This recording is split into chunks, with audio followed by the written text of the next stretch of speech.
So nice.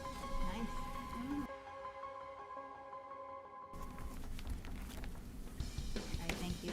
All right, welcome everybody to the Goffstown School Board meeting. It is Monday, April 19th, 2021. I call this meeting to order at 7:03. We invite the public to call 603-766-5646. Enter participant code 685562 if you wish to make a public comment at the beginning of the meeting. Please wait for the chair's instructions and then press star 9. Your microphone will be unmuted and you will be directed to state your name and address prior to making your public comment. You can also email your public comment to denise.morin@sau19.org prior to 3 o'clock of the meeting date. Please indicate in the subject line, public comment, that day's date, and Goffstown School Board meeting, and include your name and address and limit your comments to no more than 500 words. The board reserves the right to read your public comment during the meeting. However, any public comment will be included in the official meeting minutes. The board meeting can be viewed on GTV 16 on demand and will also be streamed live on the GTV YouTube channel. We do have a school board member on the phone. When I say your name, please say you're here, and if you're alone, Janelle O'Brien. Yes, here. Thank you, and you're alone? I am not, but I'm going to a room better. All right, thanks, Janelle. If everybody could stand and say the pledge, please. I pledge Allegiance to the flag of the United States of America and to the republic for which it stands, one nation, under God, indivisible, with liberty and justice for all. All right, thank you, everybody. Before we start our agenda, I do want to welcome Shane Rosimus. He's our newest school board member. Thank you so much. We're very excited to have you. Thank you. And we have correspondence. A few things this evening that we included in the correspondence folder, and we will send this around. So athletics are underway, so there are a couple of stories on some of our student athletes. I've got a picture of, looks like Ryan Strand, I'm sorry Ryan, getting tagged out at home at a baseball game. I've known Ryan since he was a kindergartner, so Yeah. Good kid, good family. So we've got a few other things. The Chad announced the East-West All-Star football game, which included Zach Pinard. I should defer to Mr. Gross, who is the Grizzlies expert aficionado, but we've also got Mikey Levesque, Zach Pinard, Jeremy Hunault, Matt Dalton, Jarrett Hunault, Nate Belanger. There was a whole slew of these kids that have been together for a long time. I think that's the whole group of them that were selected to the Team West. We also included, I know it's a little later on the agenda, but we included the most recent update from the New Hampshire School Boards Association with respect to legislation. So all of the bills that the School Boards Association is tracking, we sent out to you. We sent the School Board Association's announcement around Sununu, Governor Sununu easing the mask restriction, as well as a number of workshops that they're putting on with respect to meetings, non-meetings, public meetings, non-public session. And one thing that they are again doing is offering a new board orientation. So that's something that if you register, it's free, and they have a lot of great materials. And I think I had read that even if you couldn't make the scheduled time, that they'll still send you the materials. So even if you might not be able to be there, it might be worth registering if there's something. And if we can help in any way, please let us know. Mrs. Morin and I would be happy to help board members get registered, get you all signed up for that. Yep. Go ahead, Ellen. Just real quick, if I may suggest, any board meeting, any board member, you don't have to be new. These are really informative. They are. And would recommend that anybody, if you have the time, it's an evening webinar for an hour and a half. They're really worthwhile. They are, I agree. I've done a few. And you're right, Brian, if you can't make it, they will email you. They'll send you the materials. And Yeah. it's, it's really kind of nice now. You don't have to drive to Concord on a random, Tuesday Right. night, so you can do them remotely, and it's just nice to get that information. So if we can help support the board in any way, as always, please let us know. And with the new board member, you don't have to be a new board member to do it. You could do it Yep. anytime. All right, so is that it? That's it. Thank All you. board members got this packet. Okay, so we're all set. We're all set. All right, commendations, good news. Kayla? The only thing I have tonight is the musical. It was streamed on Friday and Saturday, and I think they did a fantastic job with it. It's not the same without an audience, to be sure, Right. But all told, given the circumstances, they really they did a remarkable job. And they're playing again this weekend, They're right? playing again the 23rd and 24th, yes. Nice, perfect. Anybody else, commendations, good news? Retta? I'll just echo what Caleb said. It was a whole new dimension to the drama with all sorts of twists and technological turns, and even bloopers at the end. So it was pretty interesting to see. I'm still trying to figure out how they did some of the things. I don't know exactly who was involved, but it was a great production. And if I can add on, I'd also like to commend the school system as well as the fire and safety, anyone that was involved in the vaccination clinic. I don't think Friday. I mentioned the first one, but that was, it was like the closest thing I've come to a social event, and it was totally distanced. And the Irish music was great. They made it fun, and this past week, it was no exception. Whoopie pies at the end, And wasn't Libby there? Very smooth, no glitches. Yep. She And was. also getting the students in. This week, Thursday. So I think it's a great job, great service. Yep, absolutely. Thank you, Retta. Anyone else? Commendations, good news? All right, seeing none. Public comment. Scott, do we have anybody? Let me check. We do not. All right, and Denise, you didn't get any emails today, correct? All right, so I will move on from public comment. The next is approving the minutes from the school board meeting on April 5th. Did anybody see anything going through them? I'll move approval of the school board minutes of April 5th. Okay, Ellen, as a motion, do I have a second? By Ginny. Any further discussion? Okay, seeing none, I'll do roll call. Ginny? Yes. Shane? Abstain? Jared? Yes. Janelle? Yes. Ellen? Yes, And Heather, yes. We're unanimous, motion passed. Oh, no, we're not. Shane abstained, sorry about that. No, so I don't think you called. Oh, I didn't call Retta. I skipped you. I'm Yes. sorry, Retta. Yes. I couldn't see you. it's not in the right place, I Rheta. know, I'm not used to you being there. All right, moving on to committee reports. Finance, Scott? Sure. First off, I do have to, Brian, I think the gentleman that you were referring to is Zach Picard, right? I think, and unbelievable running back, by the way. So congratulations to him. I wasn't sure if you might have said Pinard, or is it? I think there were it might a have- combination, You know why yeah. there's so many Pinards and Picards on that Yeah. team that it's quite possible? We've had really good Pinards too.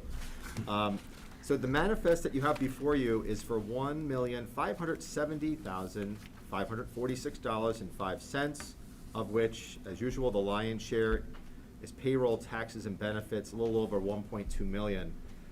Your special ed activity is what you see pretty much every manifest. These are providers that are either contracted services due to the fact that we could not employ speech or special ed teachers, paras, et cetera. And it's also a combination of out-of-district placements. For your general expenses, your largest one is your SAU 19 assessment for April. You'll also see on here WB Mason. Those were the desks that we purchased so that we could get the students back to school in a socially distanced environment. And those were desks for Mountain View, Maple, and I should have also added Bartlett. Eversource is your electricity. Dead River is propane. Home Depot Pro, custodial supplies. Uline, that was rolling storage cabinets for Bartlett. We're putting what they have now. That's kind of, some of them are in the hallway. We're putting them in the classrooms to free up the hallway.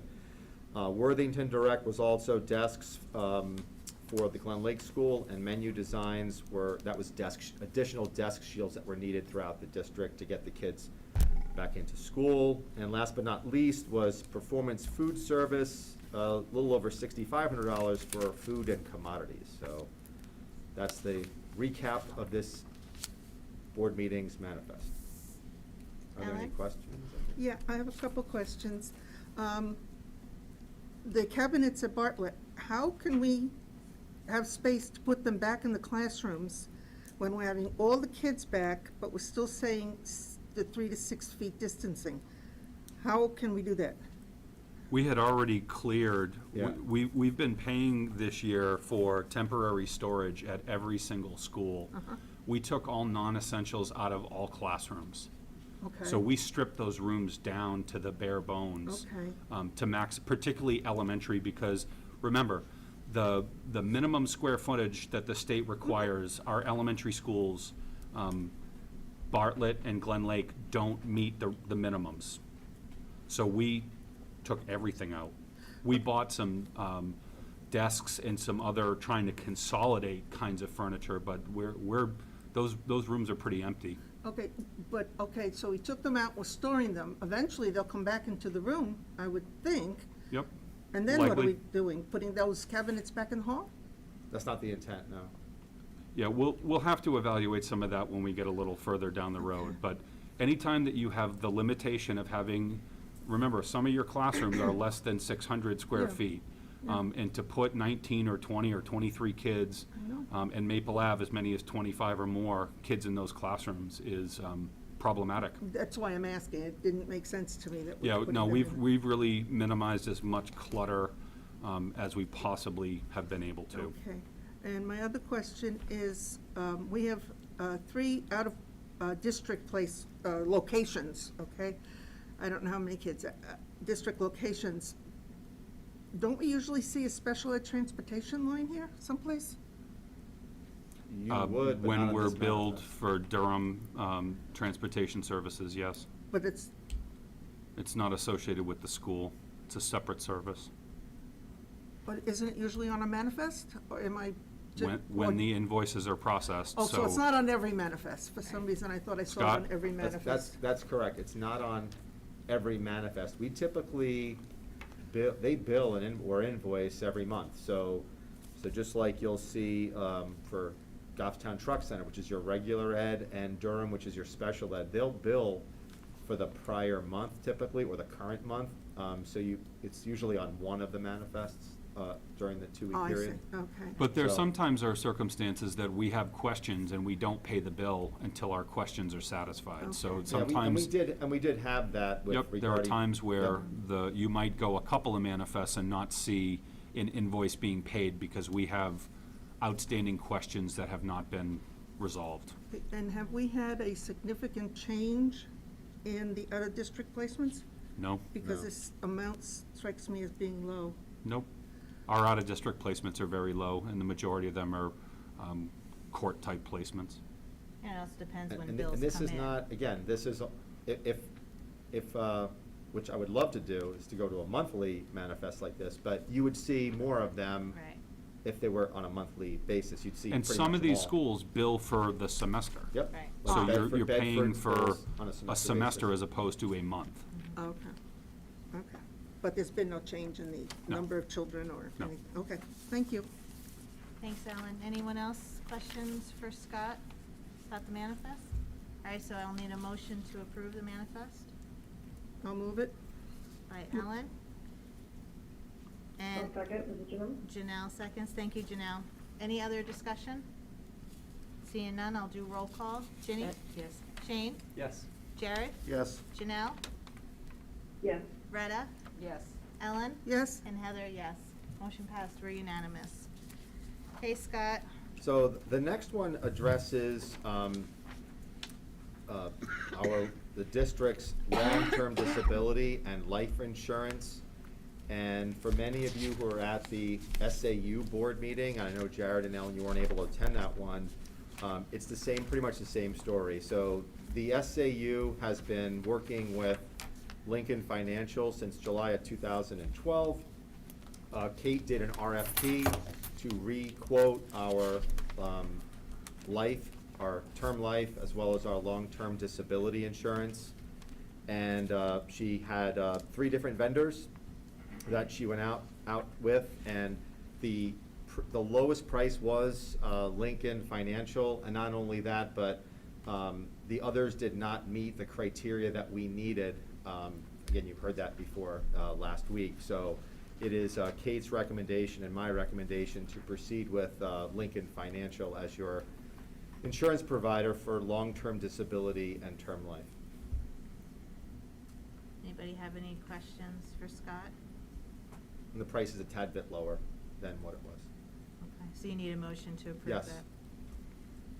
Go ahead, Jared. Just as a question, so what is the actual price associated with this if it was discussed at the SAU?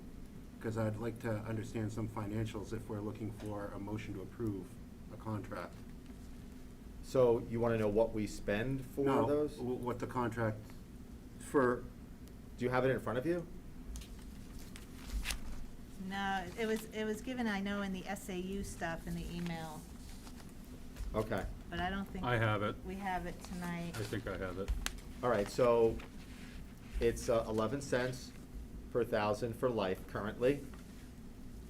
And it's gonna go to about a little under that. It's .108, Jared, per thousand, so slightly lower. And then long-term disability is currently at 29 cents per $100. And it's the same rate. And it's a savings of $481 over current rates. and how long is the contract for? Well, that would be Just a 1 year? No, I don't know, but, hold on, let me see here.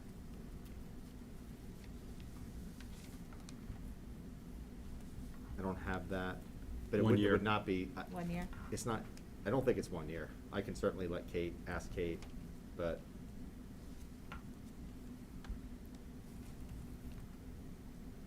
So I'll make a motion to approve this as described as 1 year, and if we need to make an amendment for multi-years at a future meeting, I'm fine with that.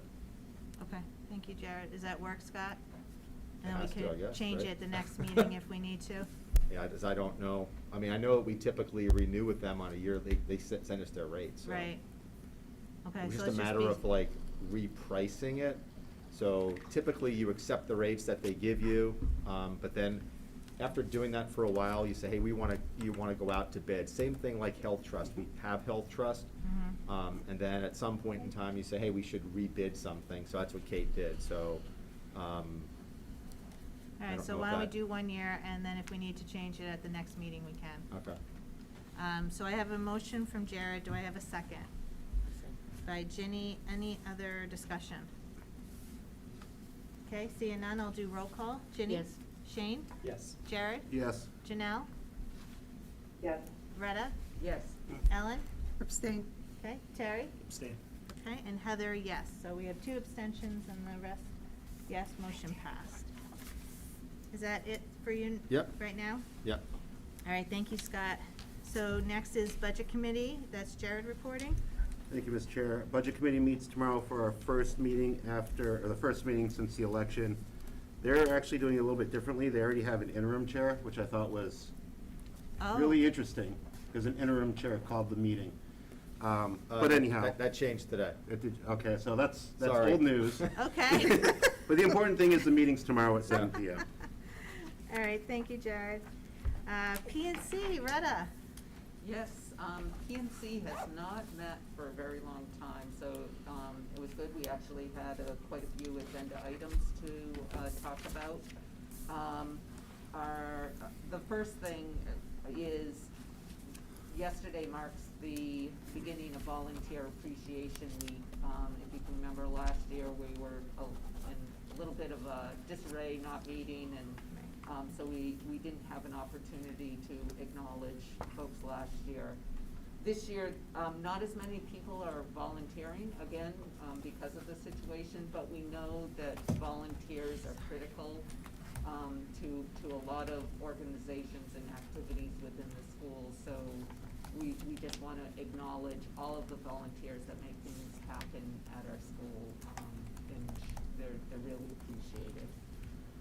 The other thing that we talked about was Faculty and Staff Appreciation Week, which is the first week of August.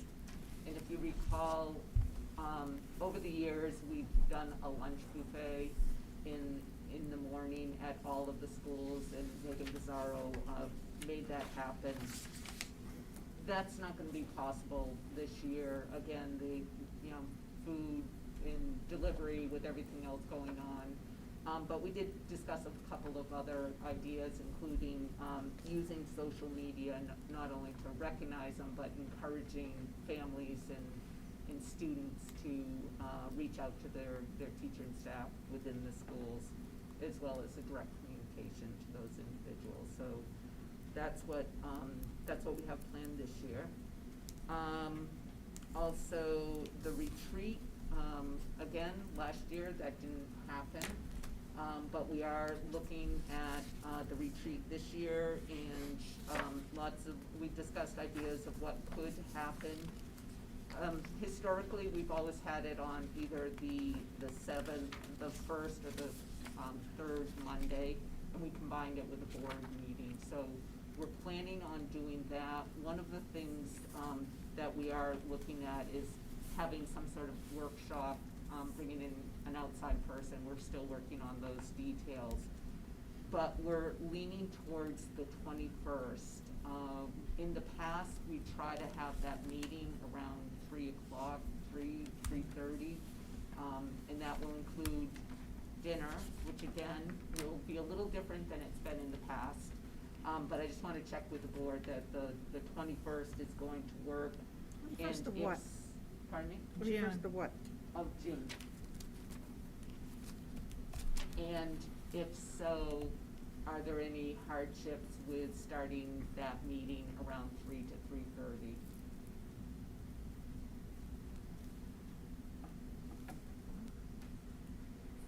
None, Shana? Would it be here? I don't think so.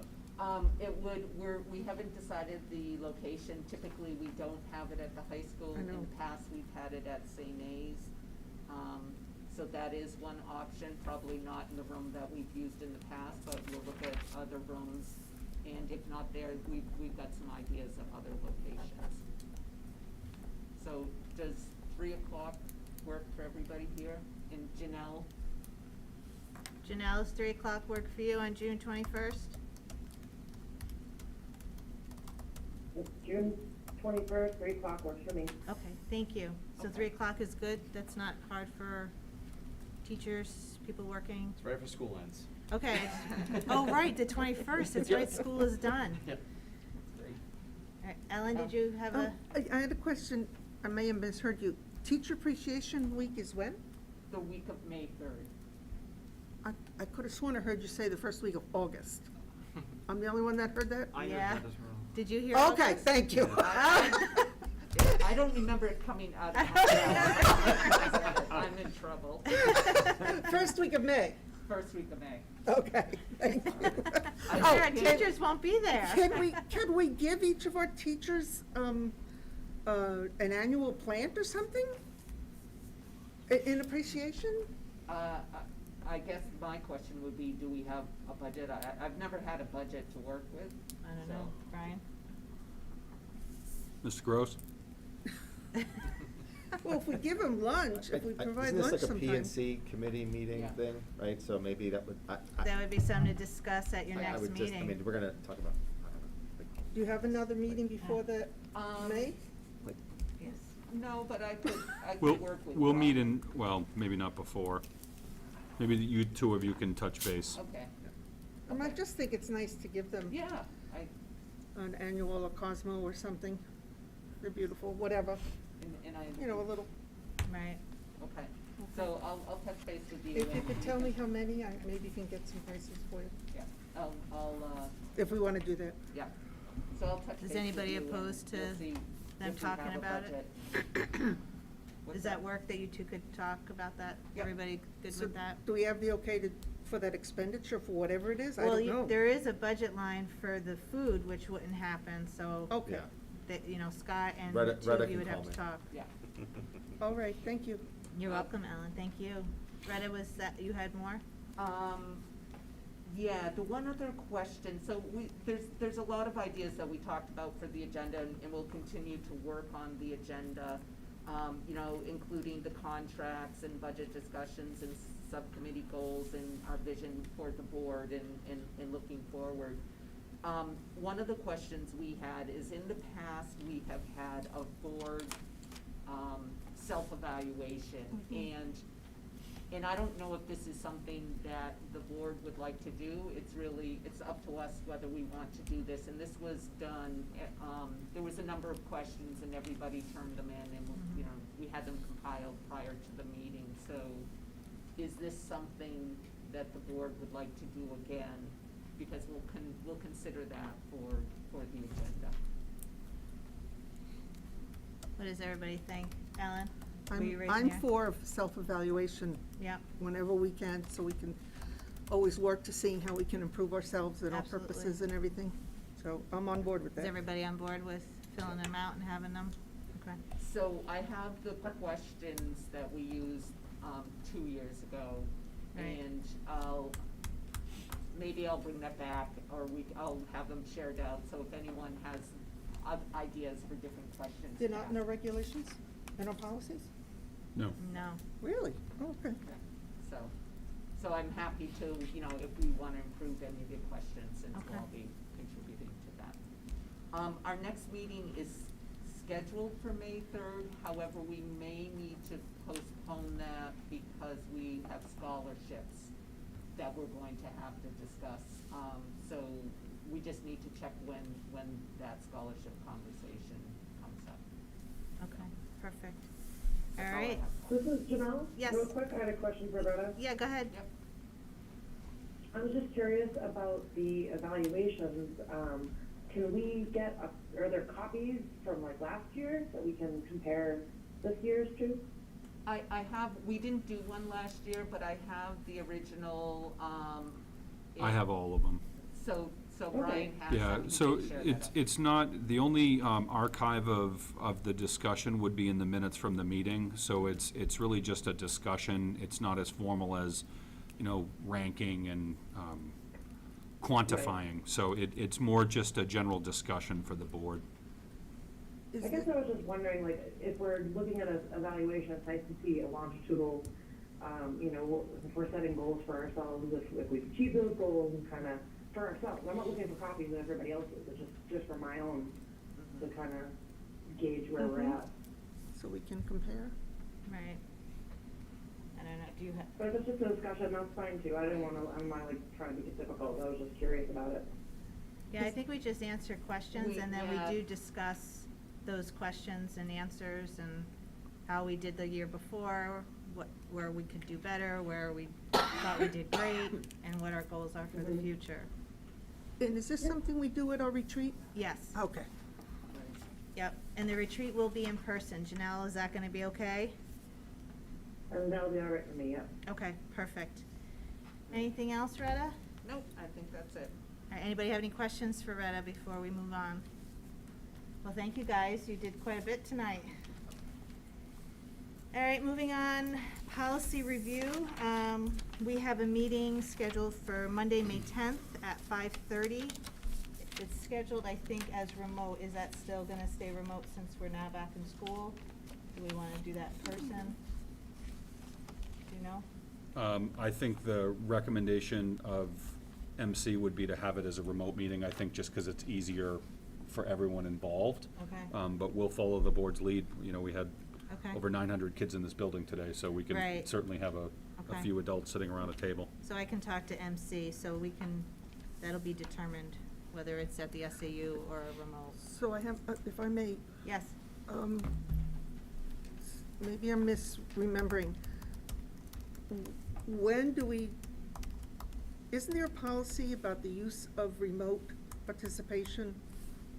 Maybe I'm wrong, and it says there have to be a quorum present physically in order for people to participate remotely? Am I- That was the RSA before the governor's executive order that changed. Okay, so when do we need to go back to following that?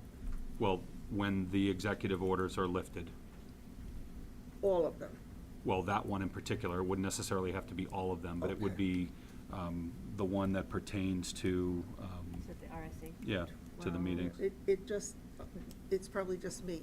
If we're here in our meetings and our kids are all in school completely, I think we should be at our meetings. It's So- just logistics, Ellen. It Yeah. has nothing to do with anything more than logistics. So last week, we had the SAU board meeting remotely because Mhm. that's, you know, over 20-something people that we would need to have a larger space. And then to do that, you have to have microphones so people can Yeah. hear one another. You have to do the setup, the breakdown, you're impacting athletics because you're talking about larger spaces. So For a it's, committee meeting? For the SAU meeting, yeah. through But it. I understand Yeah. the SAU, but I'm thinking of Oh, our for a subcommittees subcommittee. or just a few We, people. we exist but to serve, so whatever the board wants us to do, we're happy to do. And this would be the last policy review meeting of this school year, and hopefully next year we'll be back to everybody's meeting again. So I will let policy review members know definitely within the next few days after I talk to MC. So Ginny, C&E. Yes, CNE has not met. Are meeting, May 10th at 7 PM. And we are going to have a large attendance to that meeting. It's scheduled to be remote, and it probably will have to stay that way. So then ours would Because cover there's gonna too. be a large attendance to Yep. that meeting.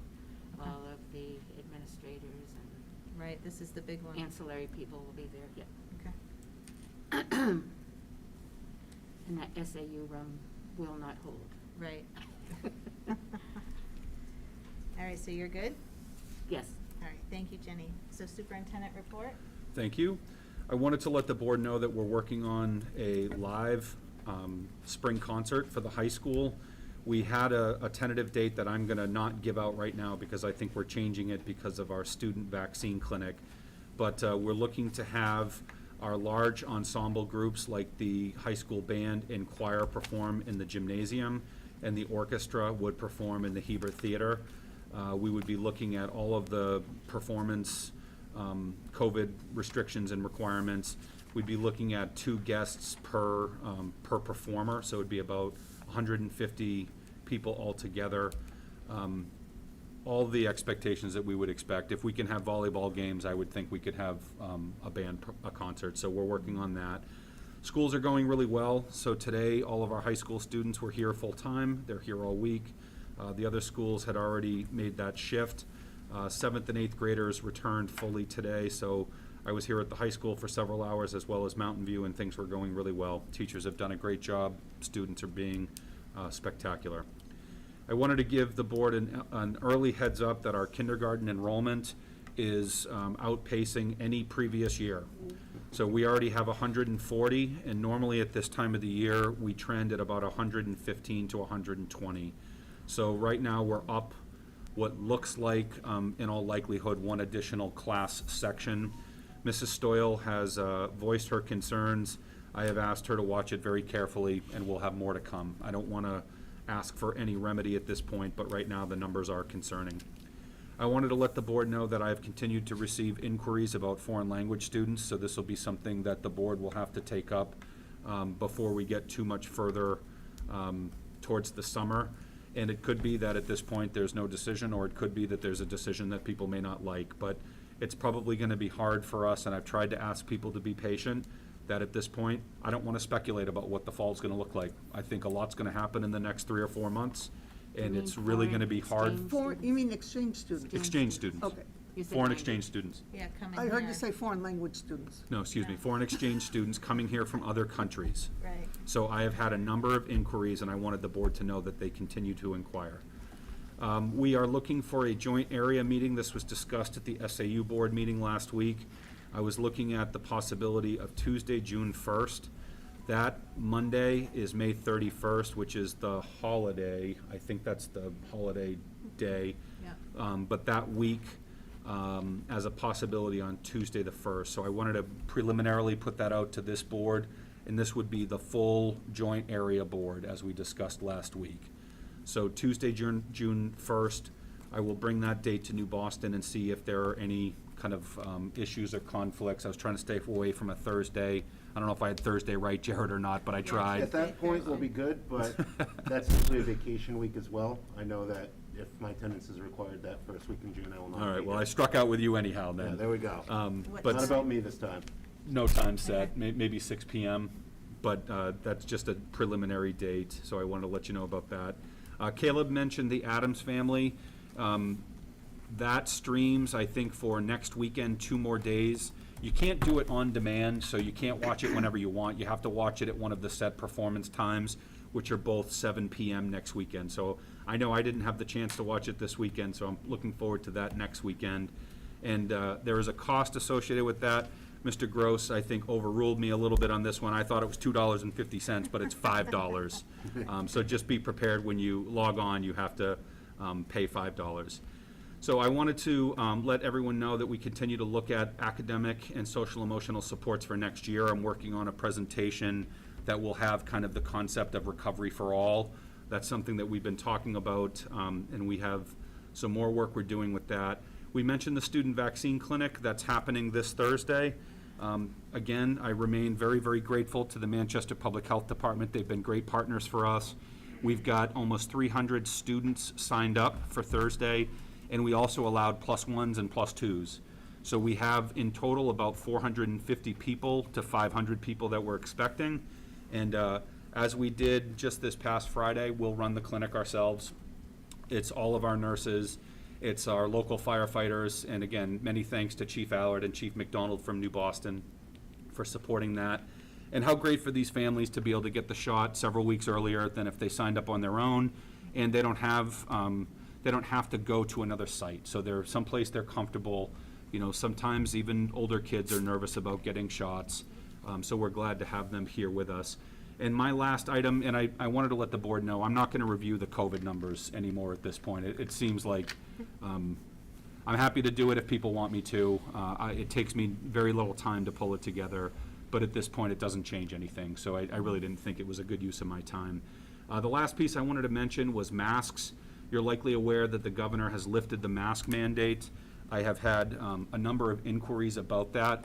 And I'm not ready, I've had a lot of people asking for what are my metrics for not lifting a mask mandate. Some people feel very strongly about this topic, as I'm sure we all know. I wanted to just let you know at this point, I'm in a holding pattern, that we have classrooms that are full of kids. None of these kids are vaccinated. None of these kids will be vaccinated or be 2 weeks past their second dose anytime in the near future. There are no changes in the CDC guidelines for schools. None of that has been lifted.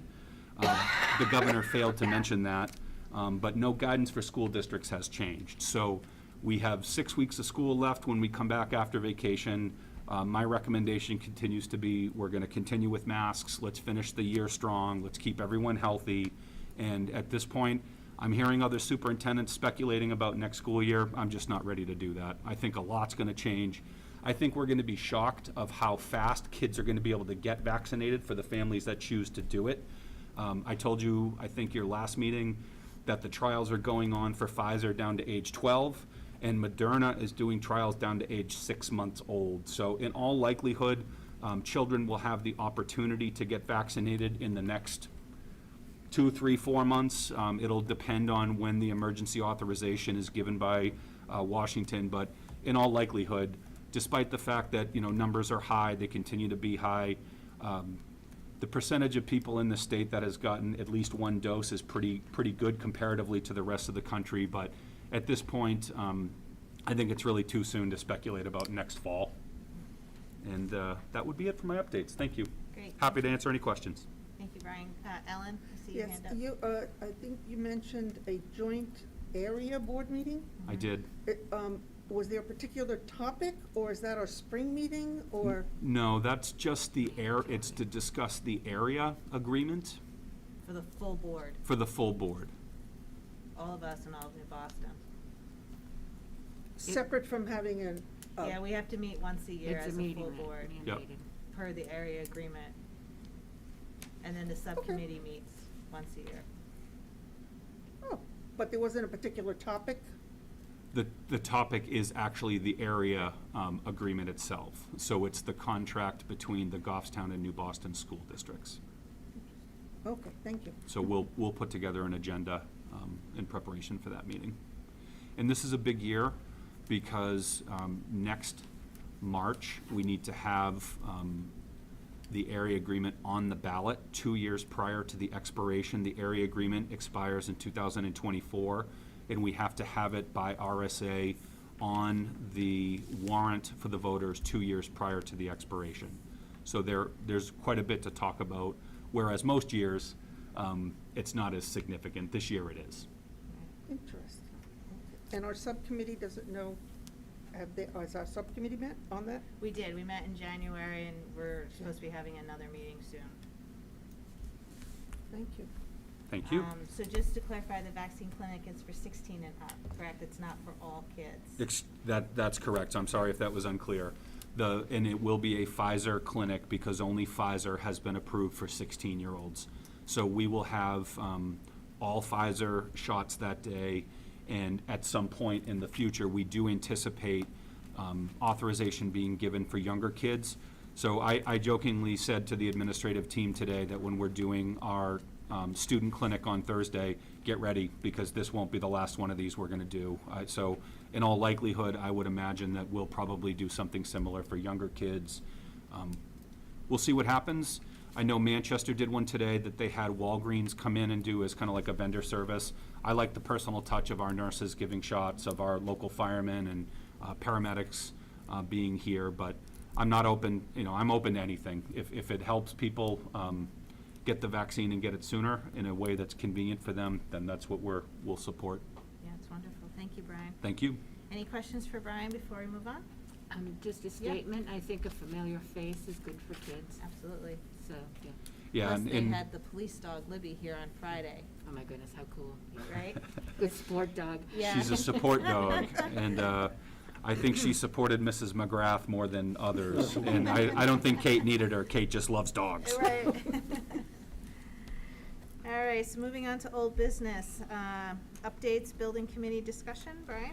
Yeah, just, I actually wonder if we might want to postpone this discussion until after we review the CIP. Okay. And I probably should have flipped these on the agenda for a sequence perspective, but we were looking for the Facilities Planning Committee to look at a date in May and another date in June. So Mr. Gross and I will take a look at the calendar, and we'll have some tentative dates that we'll be looking at. So we'll let Terry know, we'll let Ellen know, and we'll let Jared know. I think those are our 3 board member representatives. So no other discussions? No, on that? not really. I think once we get in, I think when Scott reviews the CIP, I think that there will be more to discuss. The big thing for the full board to know is that we have some flexibility using our ESSER funds, which are the federal stimulus money, that we do have the ability to target some projects like HVAC, windows, roofing. So we have already gone through, because we're looking at several $1 million worth of funding coming into the school district. So, and Scott will talk about all this, but we're really looking for the committee to review the projects, to weigh in on the projects, and to discuss the sequential nature. And again, the great thing is, we've had these projects identified for years, but we haven't had a funding methodology. So now to have the ability to have a couple $1 million that's not being raised by local property taxes. I won't say this is free money, because obviously that money needs to come from somewhere, but we'll defer to Scott when we get to the agenda item. Okay. sounds Scott, did good. you have anything else for the meeting? No. Okay. Okay. So new business, legislative update. Yeah, I think I already gave that out. It was really Yeah. just the legislative update, if anyone was so inclined. I wasn't going to review that in any depth. Okay, so now we're on to the CIP. Yeah, Mr. Gross. All right, I think for the benefit of some of the newer members, especially for the viewers who might be watching, I'm just gonna kind of go through this memo that I prepared. So in preparing you for this meeting, in terms of our capital improvements plan, this is something that's required whenever you have capital reserve funds. Municipalities and school districts must have a capital improvements plan. The town of Goffstown and the school board have been doing this for many, many, many years. The CIP committee, to which Ellen is the board's representative, they meet during the summer months. So this is due actually in mid-May to the town hall, and that's why you're seeing it tonight. We'll need you to review this over the next couple of weeks, and then next school board meeting, we would ask for your approval, to consent to send it to, as it is, to town. If we need to make modifications, we certainly can. So for those who are new to the process, or those watching on TV, CIP, we're anything over 25,000, we put on the CIP matrix. And then this was a suggestion by school board members the last couple of years, is that we created what's called a mini CIP, and these are items under 25,000, but it helps us in terms of keeping track of even smaller type projects, such as maybe replacing stairs, or smaller, or heating condenser, or heating units, things like that. So for proper context, I wanted to let you know that the funding sources for these capital improvement projects, first and foremost, it's your operating budget. We don't put a ton of these projects in the operating budget. We just haven't done that historically. But that is, sometimes you'll see that for computer equipment. So I give you an example of a computer lab is a good one where we did have it in the budget. Your capital reserve fund is somewhat new. It's only 2 to 3 years old, and the voters over the last year so far have contributed $200,000 a year for that. Impact fees, these are fees that are paid by developers to offset the costs of expanded services that are needed in the community, and they pay based upon, you know, the type of household. And right now, we have about $250,000 of impact fees that will be non-accounted for. So if you recall, we used some of the impact fees for the kindergarten project. Last but not least are federal and state grants. So we've been talking a lot about ESSER, but we also get some state grants like public school infrastructure grants. We've also seen some federal grants from FEMA, things like that. So there are some other resources that we can kind of pull from. I also provided you with a kind of a brief history of the Capital Reserve Fund, and hopefully you all got that one. That's what that looks like. And this was a little bit tricky because although we've committed to projects, we haven't requested some of those funds yet from the trustees of the trust fund. But what I wanted to share with you is that as of July 1st of 2021, this was third line from the bottom, we'll have about a $440,000 balance in that capital reserve fund, but we expect about $250,000 of that is committed to that Mountain View cistern and then the heating controls project. So that I'm estimating that by the fall you'll have a little under $200,000 in that capital reserve fund, just so you know, for your benefit. So that's really the different places where on CIP is how we fund some of these projects. Are there any questions on the 4 or 5 different sources? Yeah, I saw Ellen's hand up. No, I think I answered my own question. too. Okay, I saw it go up and down, so I wasn't Well, sure. yeah, I'm looking here, the July 1, 2021 is the CRF approval that we got in March. So the total includes that. Correct, Okay. because I can't put that money in until July 1. Got it. Yep. All right, and I'll keep a running tally of this in terms of the projects, so that you're aware of that. We did the RFP for the Mountain View cistern. Denise, we just put that in the paper. That'll go in the next couple of days. The heating controls, we're still working with. One of the things that I've heard is that our engineering firm that we're talking to is like, you may want to think about holding off until the fall on this to put it out to bid. One of the concerns is that the prices of things are kind of crazy right now. I don't know, like this would not, to give you folks in the, you know, you all know the price of lumber is crazy. Yeah. This would not be the time to build a deck. You might want to wait a year. So we're hearing something similar, so we'll let you know a little bit more in the next, you know, few meetings as to whether or not we're going to actually put that thing out to bid. It's not like it's imperative, it has to happen, so we might want to postpone that one a little bit just due to the pricing that's going on, you know, right now. So if there's no further questions, I can go over the CIP matrix.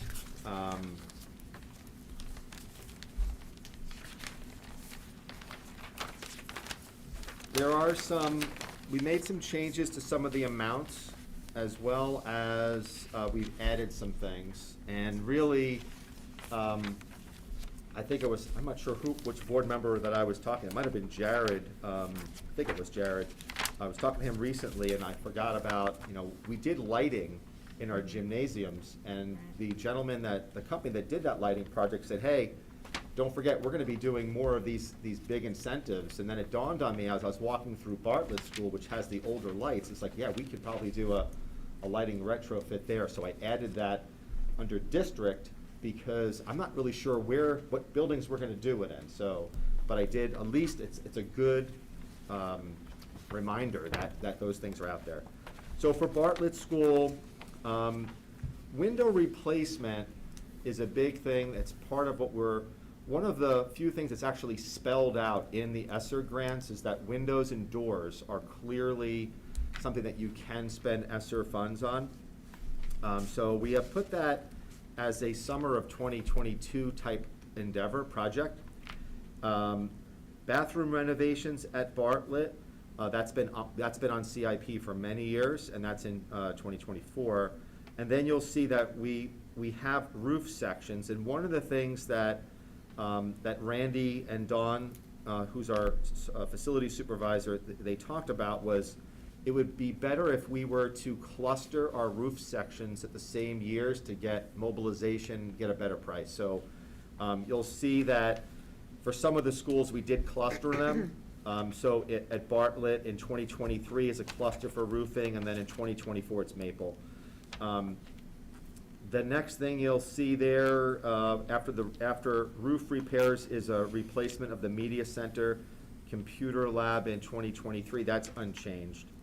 Laptop cart replacements, those are at 2026 because we use grant funds already for those, so we don't need to deal with that for another 5 years. And then we also put in a boiler replacement way out in 2027. Again, that's something that we might be able to do it in 2028, 2029, but it's important that it gets on the radar because that boiler, the boilers are over, I think, 20 years old at this point. Maple Avenue, the exterior doors, that's been on CIP. Bathroom renovations, same thing. Replacement windows, you'll see that we put that in 2022, so we moved that up. And we got our pricing on the windows. We did a project in New Boston last year, and the pricing on on that window replacement was $300,000. So we feel pretty good on that. I see there's a couple of questions. Yep, sorry, I was Yeah. reading. Go ahead, I don't know who had their hand up. Go ahead, Terry. Scott, quick question. The comments you have in the memo section, are they reflective of the time they were first proposed? Or as of today? It was when they were first proposed, Okay. yeah. Do you think Okay. that I should change them, or? No, I'm just curious as far as when we're talking about life expectancy of certain things. Were Okay. they from 2019 with 1 to 2 years, or today with 1 to 2 years? Okay. Who else had their, oh, Jarrett, I see Jarrett's hand. Just following on Terry's comment, I see that in column D, you have funding source. Some of them are grant, some of them are tax appropriations. I assume that a lot of these that are currently listed as tax appropriations would be through ESSER grants? The challenge is that there are multiple funding sources for some of these, so I picked one. So let me give you a great example. The window replacement is a great example. That could be tax appropriation.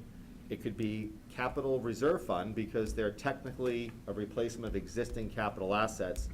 It could also be ESSER grant, but it can't be impact fees because it has nothing to do with the expansion of facilities. So in that particular one, the replacement windows, I will change that. That should be grant on the Maple Avenue. If I might follow, Mr. Chair. Yeah, go ahead. I think it would be helpful, Scott, if, for Ellen, who will be our person to the CIP and me, the alternative, or the alternate, if we could understand the funding source as kind of like a preferred accepted, so if anything that we think that could hit an ESSER grant, the preferred method would to list ESSER grant as our funding source, just so that we can understand, okay, this is a quick hit versus, something that we have to really seriously consider if it's Yeah, appropriated. Right, and what I did on the last page, I tried to let you know in terms of which ones were grant, CRF, tax appropriation, but the replacement window should have been grant. And my last comment for right now is the bathroom renovations I see that those are CRF or tax appropriations. Do we know if those can be through ESSER grant because they are space needs in some kind of format?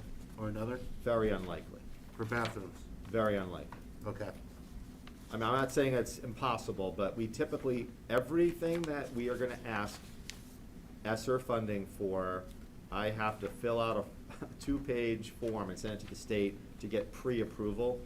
I'm really confident about windows and doors, because in the ESSER grant itself, it says windows and doors. When you talk about a roof, it has nothing about a roof, but if you can somehow link it to COVID, it's possible. I don't see how bathrooms could not be linked to COVID at all, if we're looking to redo them. Specifically, especially since we have bathrooms listed several times in several of the different buildings. It's just an ask, if we can try to at least get the I think that there are some creative ways Yeah. that we can do some of those things. And Scott and I had a pretty spirited discussion about this last week. You know, even the roof, I think if you could make the claim that you're talking about air quality, you're talking about ensuring the building envelope, I think that there are some unique ways that you can do it. And the other thing to keep in mind is that, as you can see from the bottom line, I mean, there is not enough ESSER funding to cover all of your CIP. So you have to then strategically decide which ones are gonna be impact fee related, which ones are ESSER grant related or eligible, which ones are, you know, so it requires a bit of strategy in terms of making sure you optimize all of the different potential sources of funding. Hang on, Scott, I think Ellen's hand's up before you go any further. Ellen, did you have a Similar, comment? Okay. following along on that last page, it says funding source. APPR is what? Appropriation. Raised by taxes. APPR is the same as raised by taxes? Well, it's a combination of an appropriation plus an E-rate, so it's you don't, on an E-rate, you pay like, you get like a 40%, 50% discount on that. So Oh, you still have to okay. appropriate, then it's like a match on it. Okay, and So- the appropriation / grant, Same thing. I wherever mean, it says grant, we're talking about the ESSER? Correct, but recognize that the reason why it says appropriation / grant is that prior to ESSER, a lot of grants are matching grants, which means that the district would pay 50% and then the granting agency would pay 50%. In the case of ESSER, there's no matching, but there are other grants that are not ESSER. So that's why this is a town hall document. Okay. So it's kind of universal in that respect, so just recognize that, you know, when we say ESSER, it'll be APPR / grant.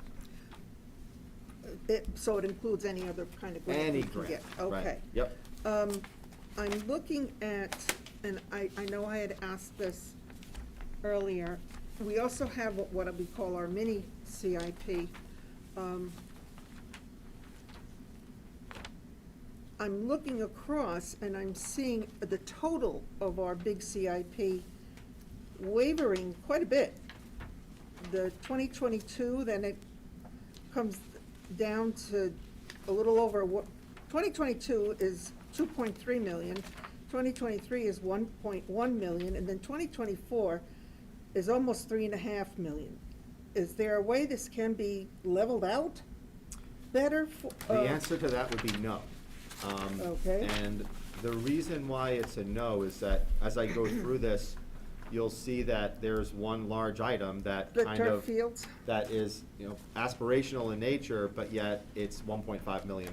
So, there is, in this case, I think what Jared said about 5 minutes ago is super critical for everybody to understand, and that is, for your role, Ellen, recognizing that in 22, 23, and 24, we're gonna have a lot of opportunities to use ESSER funds. And really, what's the bottom line that's gonna, like, quote-unquote, impact taxpayers? Right. Beyond that, 2025, for the most part, through 2027, there won't really be these ESSER grants available anymore, and it'll pretty much all be either impact fee, capital reserve fund, or tax appropriation. So Okay, so- you're gonna see a front loading more in 2022 through 2024 that Okay. we usually don't do. If anything, we do the opposite. We put the big stuff, always keep pushing it off, and we Yeah. only do a little bit in the current year or the next year. That's kind of been historically what we've done. Now we're in a reverse mode. where we're trying to front-load bigger projects in 22, 23, and 24. Okay, and I totally get that. That's where my other question comes in that I had asked you the other day. Shouldn't we, or should we, can we, on the totals, differentiate between what's gonna be tax appropriation and what we plan on getting through these various grants? So that when the CIP group is looking to level out the totals, we know what we, just how much the tax, we see the tax impact total. But you're gonna, as Jared mentioned, you're gonna get that, so. I'm gonna get at that, the- okay. What I'm driving at is, once that funding source one, and if need be, Ellen, I'll give you our first preference is 1, our second preference for this is 2, and our third preference is 3, and then you can play with that at the CIP as you will, but recognizing that each one of these has more than likely 2, some cases 3 funding sources. The big thing is that whether it's a tax appropriation versus impact fee, Right. type of grant, or your capital reserve fund. Those are the big things too, because for the most part, I think CIP is gonna be it's gonna be a lot different than it has been in years past and the town is also gonna be getting some grant monies too, so it's gonna be different than in years past, that's all. Okay, so we will be getting the totals broken down somewhat as best we can? Which you have, with the exception of, I think as we go through this, we can certainly talk about the funding sources, but the big thing for me is that if you see something on here that you're like, time out, this is not, why are we doing this, then let me know. But we've tried to put on this CIP, pretty much everything that we can think of, whether it's mechanicals, whether it's your building envelope, you'll see road widening, et cetera. So it's probably, if I can continue, it might be helpful to see the bigger picture, to go through the whole thing. All right. Go ahead. So finishing up with Maple, you'll see all those roof sections. Then we have IT, laptop cart replacement. Our air handlers, that's in 2025, 110,000, that's a new one. And then we put that boiler replacement. That is a secondary boiler that we have at Maple Avenue. So we have 2 boilers. Just in case one fails, we would be out of luck. And with parts and everything, so we have a secondary boiler. That would be our secondary boiler. Glen Lake, relatively new school. We have some modest roof repairs, which are similar to in years past. Door frame replacement. Again, these are the exterior doors from the classrooms, the frames on those. Not a huge amount, $35,000 in over 2 years. And then boiler replacement, again, we put that in as just more or less a placeholder. Mountain View Middle School, locker room, floors. You'll recall that we replaced the lockers, but the floors need more or less an epoxy type finish on them. They're still original, and that's in there. Fire panel, that's same as in the past.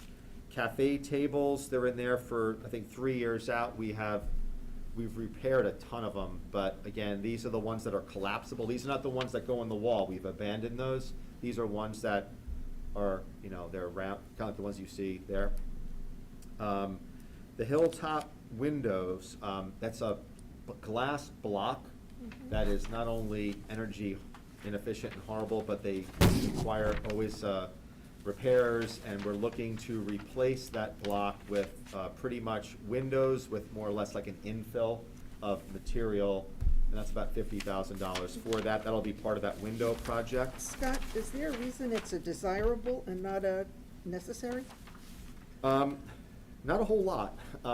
Yes, I think you could make an argument that, I think you'll see one coming up, which is the bus cul-de-sac. We put that as desirable. But your window replacements, we've had someone go through our windows I went through on Friday, and the good news is that I don't think we need to replace the windows at Mountain View, but we may need to replace some of them. We think we can do maintenance on them, but not necessarily replace them all. Those are 30, Ellen, was it 30 years old, that building, right? So, so we downgraded that one. In terms of cost, we originally thought that might be a $300,000 project to replace all the windows, but now we've cut that by a third.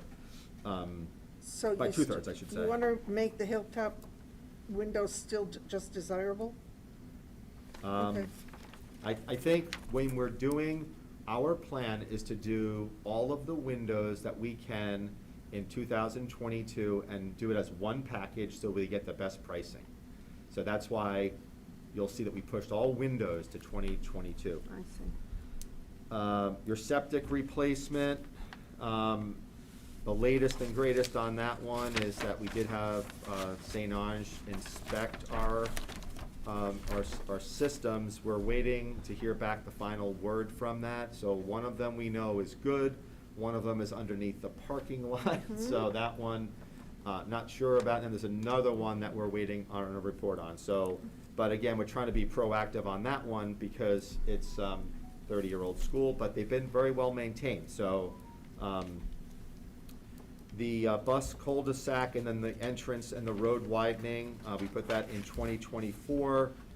This would be the tail end of our ESSER grant expenditures. So if we had monies in ESSER grant funds, then 2024 would be the year to make those types of decisions. So what you can see here is that we've prioritized windows. We know that they're ESSER eligible, and we've tried to front load all of our window replacements in 2022. Next up is our in-building transformers. Our electrician that has been through many of our buildings said that due to the age that we have in-building transformers that we should proactively replace because they are at the end of their life expectancy, and that's our responsibility because they're inside our building. And then we have a few IT ones on there, which are the next, which is line 31, 32, and 33. And Ellen, on 34, that one should be desirable, which is your hilltop stage improvements. That's not necessary per se, but we have a very growing performing arts program, both at Mountain View, and we certainly know we have a very vibrant one here. There is no curtains, there's one light bar, it's really not much there. To put a So, curtain up, you need the sprinkler system. What? There's no curtain there originally because they need a sprinkler system back there for a curtain to go Yeah, up. so, there was one I heard at one point. And then Randy did put in the, replacing the air handlers in 2023. For Goffstown High School. Before we move on, if I may. Yep. Yeah, go ahead, Jared. Thank you, Mr. Chair. Scott, when Randy's talking about the building transformer replacement, is there a thought process that we can move those outside the building so that we can transfer those ongoing costs for replacement to the electrical company versus having them inside of our building? That I There's don't- one outside already. It's the big one that feeds the whole school. These are like secondary ones that's unfortunately how they designed it. Okay, and there's no way to structurally, or I should say structurally, but electrically change I think we'd that? need to do a little further digging on that, Jared, because it would require a lot of other electrical work in order to accomplish that, and it might get to the point where it's more expensive to move it outside. If that's the case, that's Yeah. fine. I just want to make sure We we're doing actually, cost-benefit analysis. the larger transformers are in the back of the school, and we had replaced that at one point in time. We had a failure there, and it got replaced before we paved that back parking lot. So what's outside is in really good shape, but we can evaluate that a little further. My fear would be that it would take so much reconfiguration that it would quickly become much cheaper to just replace it in kind, but we can look at that a little further. Thank you. And Scott, before we move on. Yeah. With the bus cul-de-sac and the entrance, couldn't we use impact fees for that? Yes. Okay. But we 'cause also are that- we're also very confident that we could use ESSER, because this was a question that specifically came up on a conference call that Brian and I were on. So, not so much the bus cul-de-sac, but the road widening one, that came up as an example. Another district asked that question, and our person at the state deemed that one to be one that would be potentially eligible for ESSER 2 or 3. All right, only because I know our impact fees expire. Yep. So, you know, I Yeah. wouldn't want to lose them, because this would be huge. Yep. For the middle Yeah. school. So, going to the high school, you have your roof repairs. As you know, we did a lot of floor tile asbestos abatement when we had to replace the tiles at the high school, but the 100 wing did not have any issues with tiles coming up, so that's still there. It's not an issue, but it's still there. So that is in 2025 would be that project, and again, you can argue that that's desirable. It's not immediately necessary, but it is what it is. We have exterior door replacements, and that would be the last phase of the door replacements for this building.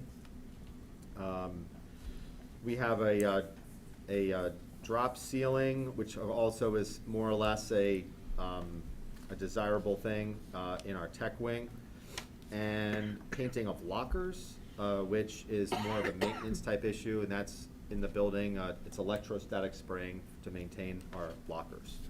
A big one is line number 44 and 45.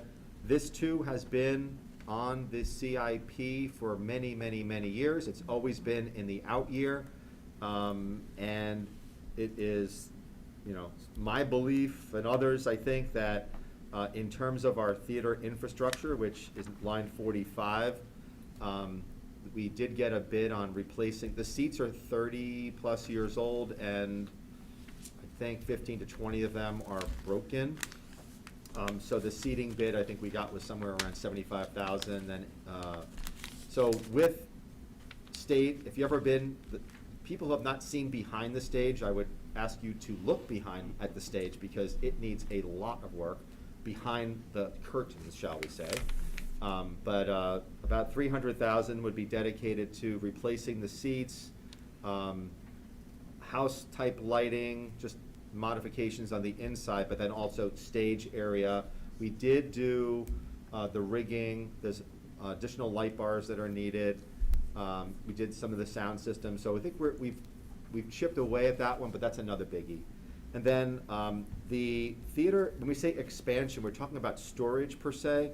And if you go into the theater area, like, there's so much stuff in that part of the building, whether it be risers, whether that be, you name it, there's sets. This would be with that, where we used to have a portable, there's a slab back there, and there are already architectural plans to put a steel type building, so that would have to be refreshed in terms of a number. Now, whether that's a 2022 or a 2023 project, this is a project that could be funded from a multitude of different things. So the infrastructure piece could be a combination of capital reserve fund. It could, because it's an existing capital asset. There are opportunities for ESSER grant potentially. For the theater storage unit, that could also be either grant, it's an expansion, so that could be impact fees. So there's a lot of different ways to fund that one as well, and we just need to kind of get a little bit better pricing. I feel pretty good on the theater infrastructure number. I don't know the number on the storage building.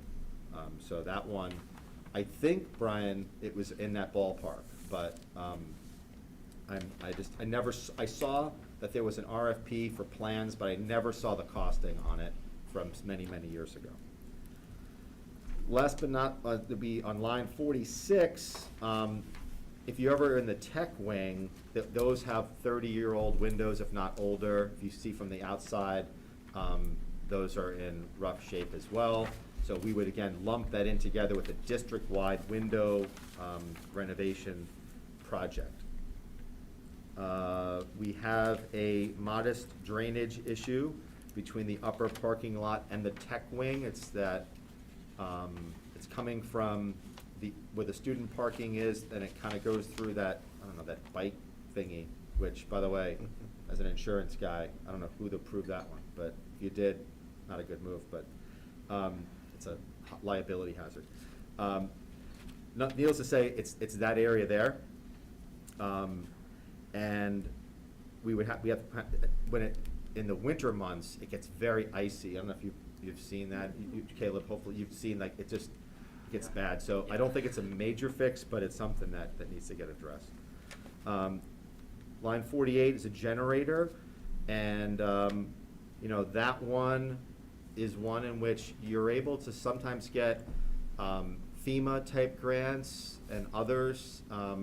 So we probably wouldn't want to use like an ESSER grant on something like that, because there's usually other funding sources for that. So again, this really boils down to the strategy, you know, like that would be one that, you know, if you had to spend $250,000 or your grant was to expire, you might want to think about that in the year 2024, 2025, but I wouldn't do it. So it's in there for 2023 in the hopes that we can get a FEMA-type grant, and we'll see how that goes, but expect that one to get pushed out, you know, from year to year, but it's something that is important. Lines 49 through 51 are your IT expenditures. What you're gonna see, Ellen, when you did this last year, we did have laptop cart replacements every single year, but because of the grants that we received, we took out all of those in 22, 23, and 24. So they're no longer there because we used grant monies already to do that. Your computer lab replacement is a different animal, and that we did not use grant funds on. So we're looking to replace, you know, pretty much 2 labs every year in our budget to do that. Randy added the AC unit replacements in the out years 24, 25, 26, and 27. So at the high school here, we have multiple areas that have air conditioning, and those units are, you know, are aging. So we want to be proactive in making sure that we replace those. Our door security, same thing here. In all of our buildings now, we have key fob access with the exception of this one. We did get a grant for that through the state. So again, this would be one that you probably would wait till you saw some sort of a state infrastructure type grant, school infrastructure grant. But that's another one where you have different sources for. Randy added heating and air handler replacements, and those are big ticket items starting in 2024. And that's just we should have had this probably last year or the year before, but as you can see, we're making this a more robust document, you know, every year. Number 55 is your aspirational one, and that is GHS turf field and lights for, again, a ballpark figure of $1.5 million. The one thing that I wanted to note here was that this is an example of one that could potentially have 4 funding sources. It could have ESSER grant funding. It could be an expansion of existing, an expansion of facilities, because with a growing population, you need to use the field more, so it could be impact fee related. You cannot use it with capital reserve funds. This is not an existing capital asset. There's also the potential of private donation, and we are having conversations with people about that already, large donors.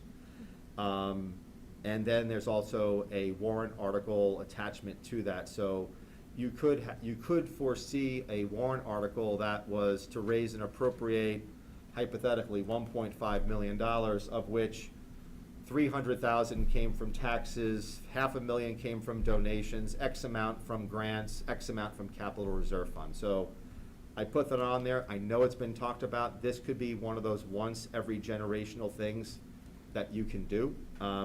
But if you don't put it on there, no one ever has the discussion. So that's on there, and I know Brian and I have had a lot of conversations that we know that it could be a third rail for some, but I think it's a conversation that many in the community have been having for decades.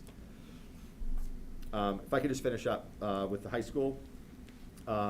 If you look at the loading dock on line 56, the concrete is kind of spalling. There's people who've hit the thing, so that's repairs to that. And then number 57 is also one that I think we need to address like very, very soon, like within the next few months soon. So our softballs, both of our scoreboards, the bigger ones, the one at the main field and the softball field are 20 years old. The one at the softball field is not working and hasn't worked. I think someone's coming tomorrow to take a look at it. They've kind of reached the end of their lifespan. So I was talking to Ginny earlier, so Coca-Cola donated those signs 20 years ago with a 10-year exclusivity arrangement where there was advertising on the top of the sign saying Coke, we use their Coke products, et cetera, and that was a 10-year agreement. It lapsed. But the problem with the scoreboards is that it's not like if it breaks down, and the parts are harder to come by when they're 20 to 20 some odd years old, you just can't run to like Best Buy and get a new scoreboard. I mean, they take 3 months, 4 months to put up. So this is an expense that I think the board has to really think about using the capital reserve fund for, or at least the main field scoreboard. You have at least a dozen teams that will play on that in the fall and in the spring. The softball field, hopefully we can get that working again, but that's one sport, you know. The other one, it's like if that thing goes down for 3-4 months, you are in serious trouble in terms of that. So I'll get you more information. I'm getting bids on a replacement scoreboard. Probably have to put this as a school board agenda because there are ways of financing it through sponsorship. So in the case of Coca-Cola 20 years ago, they pretty much paid for the board, but they put their logo on the top of the board. Other schools do that where you'd have a sponsor. That sponsor agrees to pay X amount of dollars over 10 years, and it essentially pays for the board. But that's this school board's decision. And a policy discussion. And a policy discussion in order to do that. But regardless of that, I have to raise that up to a higher level because if we want to be safe, we would really want to think about replacing that main field scoreboard like this summer to make sure that we don't have, issues with it, because we're on borrowed time with both of them. And it's the person that I had chatted with, they're like, do you want to put 4,000 or 5,000 of engine repairs into your car that's worth 7, 8, 10, 9? You have to ask yourself that question because you could be in that situation where you put a lot of money into it and it fails, 6 months later. So any questions on the high school? Yeah, I saw Jared's hand and Ellen, so Jared? Yeah, I'm going to ask this one of the administration, but I don't know if somebody else might be better suited to answer it. Talking specifically about line 55, what is the process that the planning committee uses at the town to see where we have crossover between the school and the town pieces? Because we are creating, or the town has invested in 2 fields that are going by the transfer station that is very similar, not in the exact scope of what we're trying to do with a turf field, but what kind of synergies happen during the planning committee when the town and the school get together to approve that CIP list? I think I can answer that one if you want. Why don't you take a shot and then I'll fill in any Sure. blanks, because there's a historical significance to Jared's question. Yeah. So there are typically discussions at budget committee meetings, CIP meetings. We get together as school and town officials to talk about some of those things. Myself and Justin Huff, your athletic director, we meet with the Parks and Rec Commission twice a year to talk about, these types of things. When they put forward their plan for the 2 fields that are currently, I think in the fall they're gonna come online, one of the questions was, they wanted our support, and you'll remember, I think some of you were on the board at the time, we told them that with the current use of these fields, there are people, they can't get on the fields, where the fields at Mountain View are in horrific shape because they never get a rest. So even with the 2 fields that we have already, that are gonna be on the Parks and Rec side, that's only gonna put a little bit of a dent in things. So whether it be Grizzly football, Tri-Town soccer, you name it, lacrosse leagues, I mean, tons of people are using that. But I think that there are a lot of conversations to make sure that we're using fields appropriately. One of the big discussions that I know I've had with Rick is a 90-foot baseball diamond. the town nor the school owns a piece of land, owns a 90-foot baseball diamond. So Lions Field, privately owned, is where our varsity team plays. Allard Park, which is off the back road, owned by the Allard family, who's been gracious enough to allow us to rent it.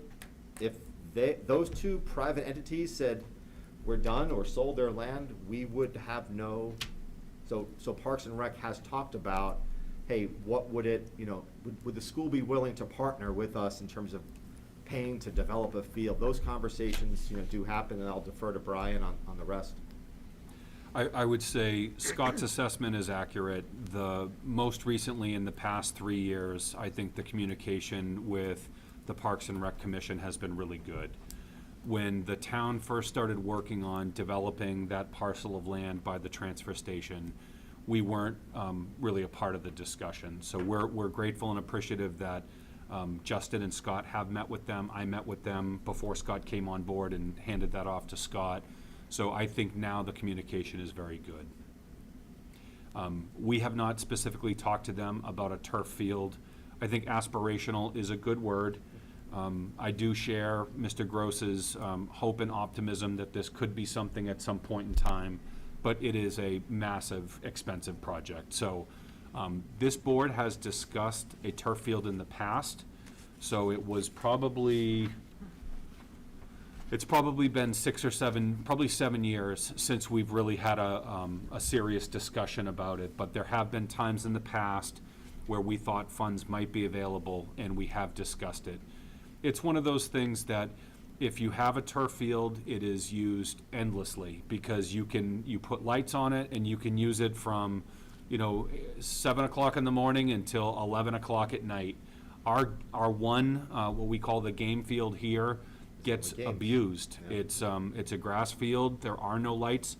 I would not recommend putting lights on it, because all that would do would be to create the opportunity to destroy the field more comprehensively. So, to think about a turf field, and here's the other thing that's really hard to swallow on a turf field. They don't last that long. So you invest, and it's $1.5 million all day long. And if you want to build in new seating, new bleachers, new grandstands, you're talking $2 million. But we've seen 2 examples recently of 2 neighboring communities that had turf fields that they had to replace, and way sooner than they would have thought. St. A's had to replace their turf field after, I don't want to misquote the number, but it was way less than 10 years. And then Bedford, when they built that beautiful high school, middle school complex, they had to replace their field in less than 10 years. So as somebody who loves and cares about athletics, this would be a great thing for kids. It would be a great thing for the community, but it is just an incredible amount of money. So, And I think that we are at I think an opportunity like this does not come around a lot in terms of grant funding, et cetera. We also have someone who has been talking about being a very generous benefactor for this endeavor. So there's an opportunity to mesh all these things. If it does not happen, it doesn't happen, but without even giving it a shot. So if I'm able to get a $500,000 private donation for this, I think that's a game changer. And I think if the voters, see that, and in terms of the field type lasting, I think that is very accurate. I think you have to plan for a replacement of the turf.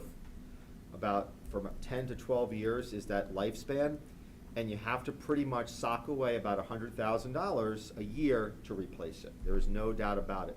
But we also have to keep in mind that our kids are practicing at Barnard. We're sending them all over the place. And you would be able to have more practices on a field. You'd be able to rent it out more. You get a little bit more revenue. The maintenance is, although you're not watering it, you still have to clean the field. So it's not like it's so much cheaper on the maintenance side. It's not. But what you pick up is the ability to use it a lot more. So again, aspirational, yes, but I believe this is a once in a 25-year period where it's a possibility, and if all of the pieces come together, they do. If they don't, they don't. But you can't. I don't know. I'm a believer in trying, so. Hang on, Um, Scott, before you go on, I know Ellen had her hand up. Okay? Yeah, go ahead. I wrote notes, so I don't forget what did that, okay. Heating, high school air handler replacements, that's air quality, wouldn't that come under the ESSER? Potentially, yes, but the problem is that, these are not in imminent, you know, they're kind of out there, but so it's all about prioritization. So some of these things, it's in 2024, 2025, it's like, yeah, it would be okay to do it. Is it absolutely necessary? I mean, these things, I see these are the types of things that we typically would push out. So whereas the windows have kind of been on our CIP for the last, I think, 3 or 4 years. So we took that one. There's a lot of stuff here. I mean, Ellen, there's $10 million on this CIP. Yeah. I would venture to say 7 million of it could be ESSER. Could, Okay. you know, so it's just a matter of what you want to prioritize. Okay, and line 55, it says that these fields and lights are necessary, but we're saying they're aspirational. I would Well think- taken, I will change it. And is it accurate to say the demand for field use in our community is such that our fields and the Parks and Rec fields will be significantly used? They're still both needed. The demand is so high for the use of fields. That's That- true. That is a true statement. And having our own, the school district's fields and Parks and Rec fields would enable both to be able to be more properly maintained and cared for over time, as opposed to just wearing them down to sand pits. Okay, that's an accurate statement. I think so. Okay. I'm going to change that for funding sources. The loading dock repairs, wouldn't that be a CRF? It could be, but I don't know if the funds are there to do all the things yeah, and I each think year to that, put and in that's, it, but, I think that's the tricky part is Yeah. that there are, if I were to list out all the things that are CRF related, there is way more than, if you look at that back page. yep, CRF related, I didn't put totals there, but it's 445,000 in 2022, 160 in 20, so, yes, you could put it as a CRF item, it's very Okay. possible. and the idea of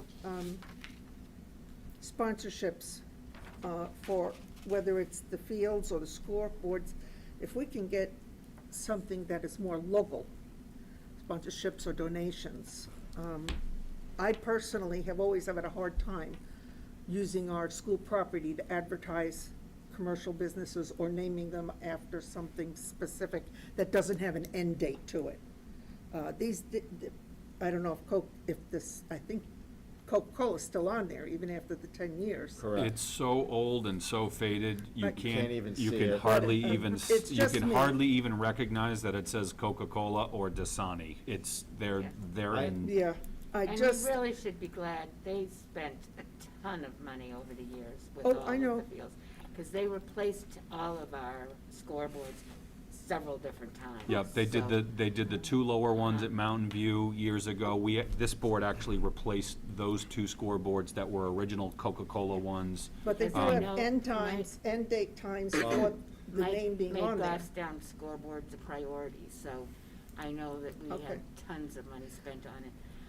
It's no longer a program though, The so. reality of it Yeah. is that there's a whole lot of ways of funding these types of things or using it for revenue, but you have board policies with respect to this, so that has to be at least discussed and honored. There's something there. I have heard presentations from a vendor who does video boards, and they would put a video board up there And we wouldn't have to get it. The company gets they would find $10,000 of ad revenue, and they'll give you the video board.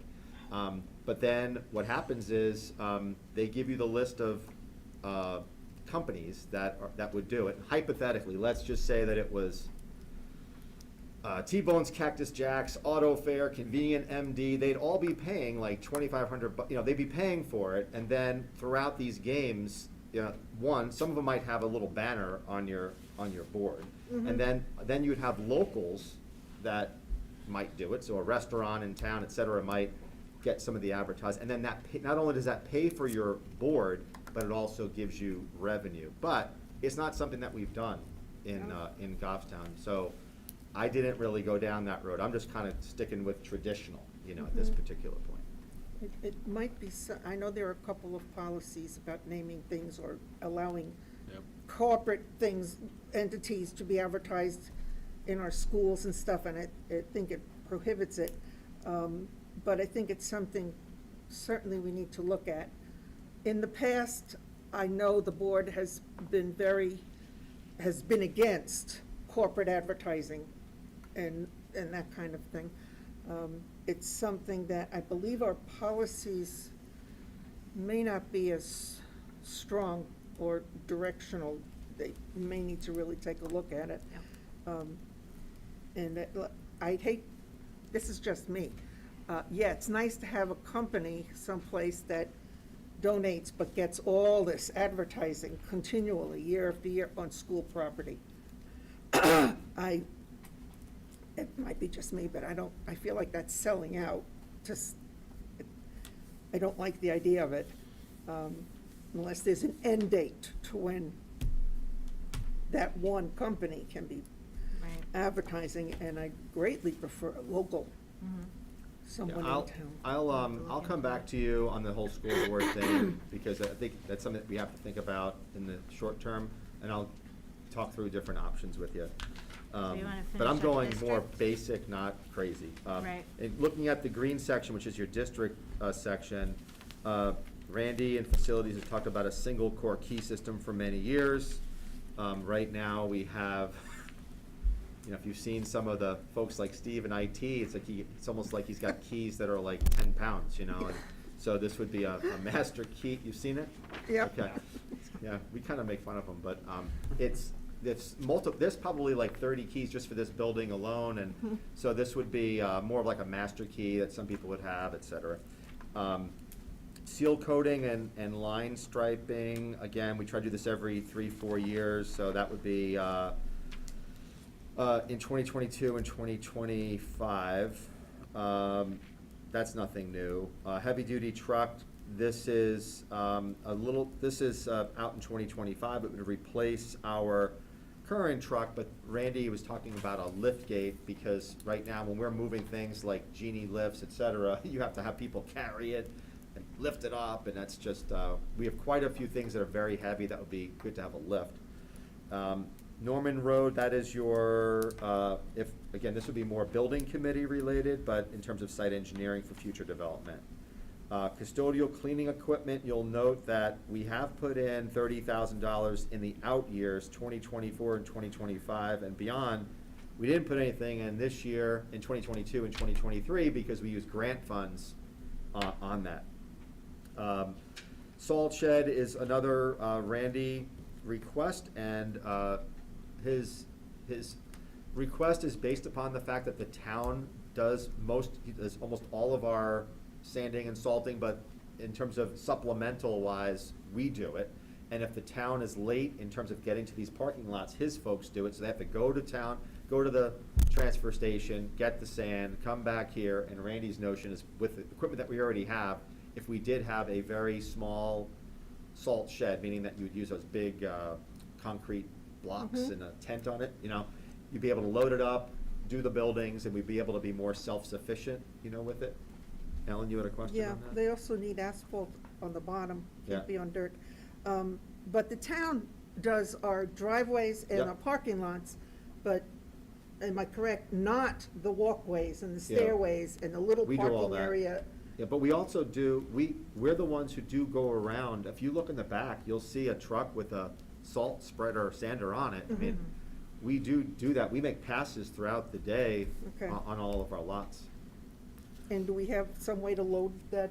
Yeah, up? we already have we have a John Deere tractor with a bucket loader, The so. loader, okay.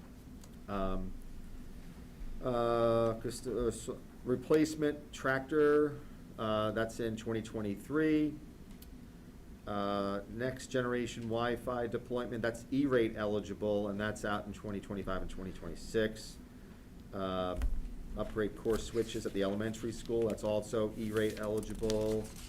Nothing's changed there. Our security camera upgrades, we have a lot of them that are analog, and those have to get converted over to digital. But this is also one where it's possible to get grants, and we have been able to get grants on those things. So there'll be a discussion with administrators as to, do we want to do this now, or do we want to wait to see if we can get a grant? So that's one that could get deferred.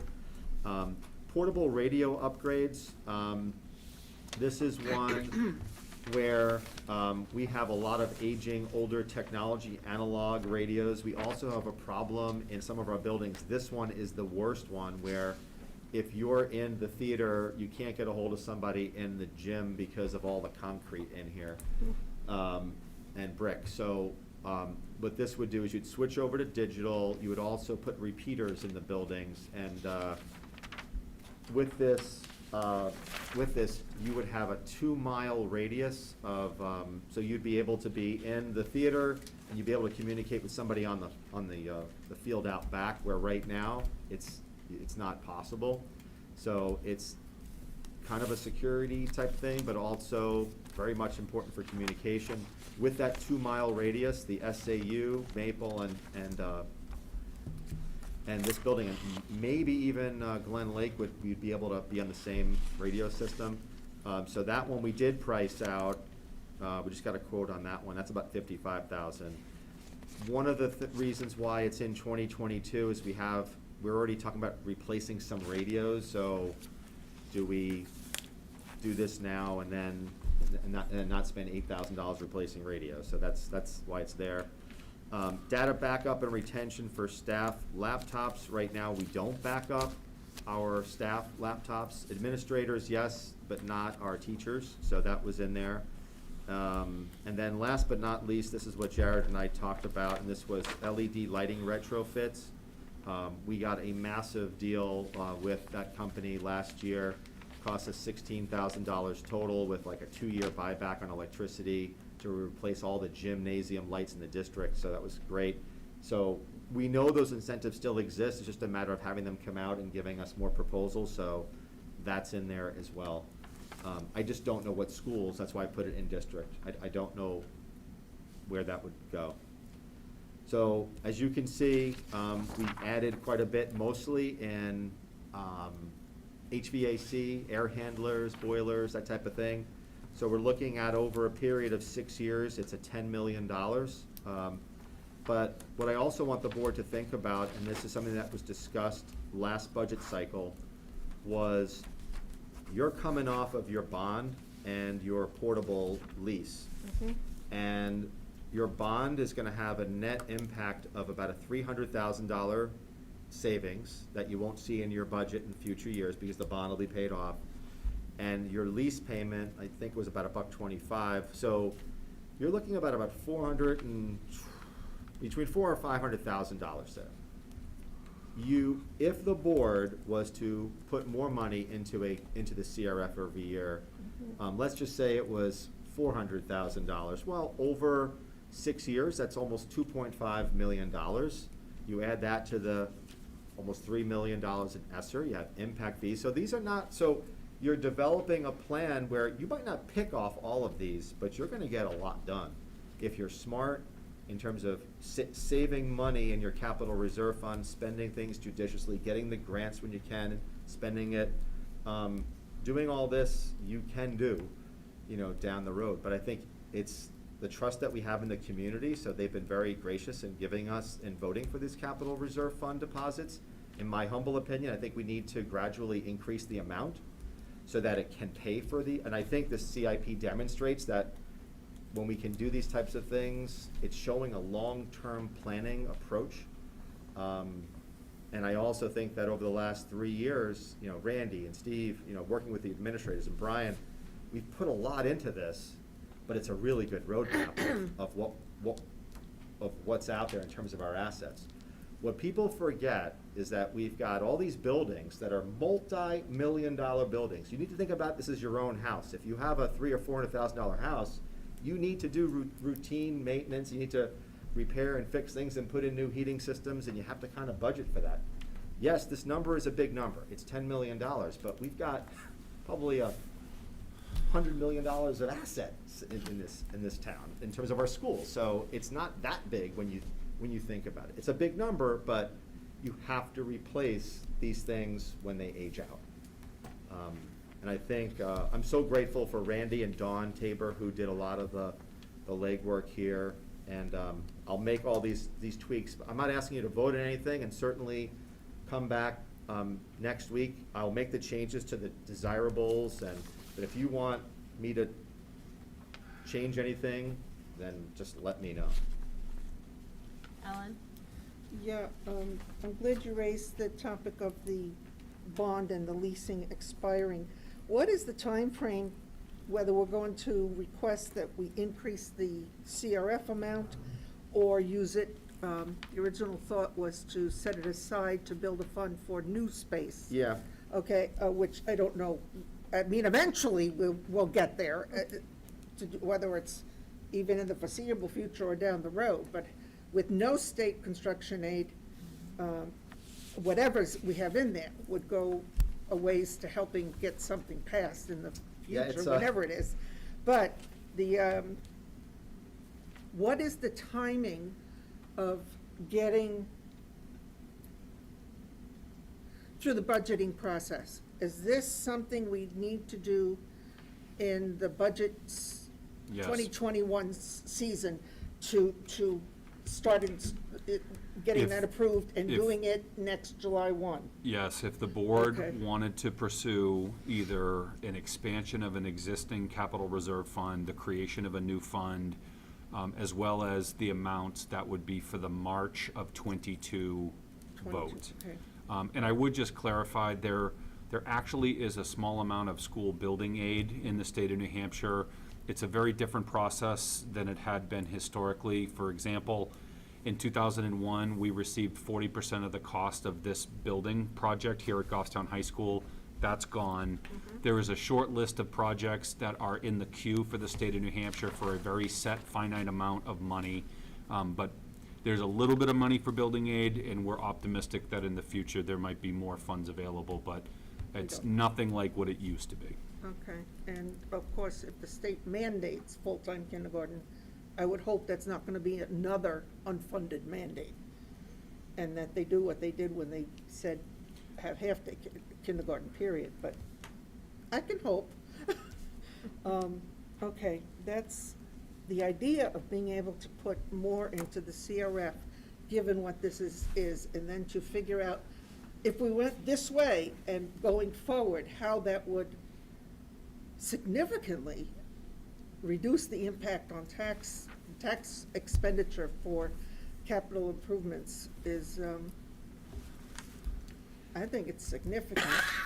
Yeah, just, if I may, Ellen, and Terry, you're on the building committee, so is Jared, and I had an inquiry with the New Hampshire Bond Bank in terms of, you know, what I said, can you run me some different scenarios? And this is gonna come, this will be a discussion for the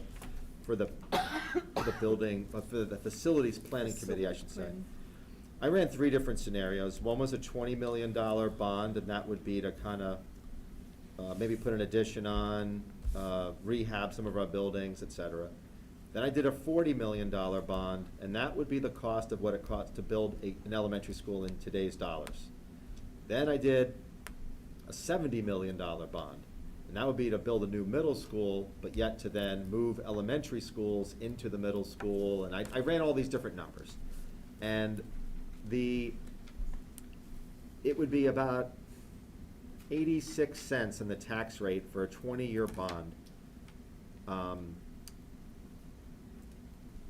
So on that $20 million bond, about 86 cents in this highest year on the tax rate over 20 years. all right?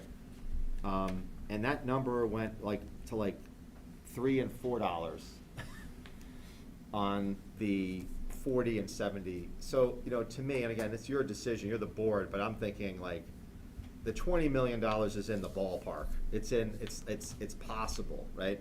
But without significant building aid, thinking that this community would, the 40 and the $70 million one, that's a hard pill. Yeah. And I think when we talk about facilities and planning, it's great to say we'd like to do this and that, but when the rubber that meets the road is the cost, and if the cost is almost prohibitive without significant building aid, what's left is not a whole lot of options, So no one likes portable classrooms that we have all over the place, but in the absence of building aid the way it used to be, it is a challenge. And this is with historically low bond rates, by the way. We're talking about, right now the bond rate's under 2%. They gave me a bond rate of 2.5, assuming that there'd be an upward fluctuation by the time you actually purchase the bond. But even at super low bond rates, that's a tough one, So. I hear you. It does frame things, and I think, to me, as your business administrator, to me, it says that, really focus hard on what you got here. And get our current buildings as good as you can get them. Maybe you talk about an addition or something, but the notion of building is a tough one at this point. Does anybody have any other questions on the CIP? Are we gonna go over the mini one? Yeah, I can Yep, go over that's that the one. I'm next not one. gonna spend a ton of time on the mini. I just want to make Ellen, sure everybody but, was good on the CIP before we move on. What I wanted to demonstrate, and that's Yep. this one, it only has green on it, I think. You have that in front of you? Okay. What I wanted to demonstrate there is that in our current year right now, we were able to chip away at some of these things. So Bartlett, the carpet in the modular classroom, our rear stair replacement at the Maple Avenue modular, that one is scheduled.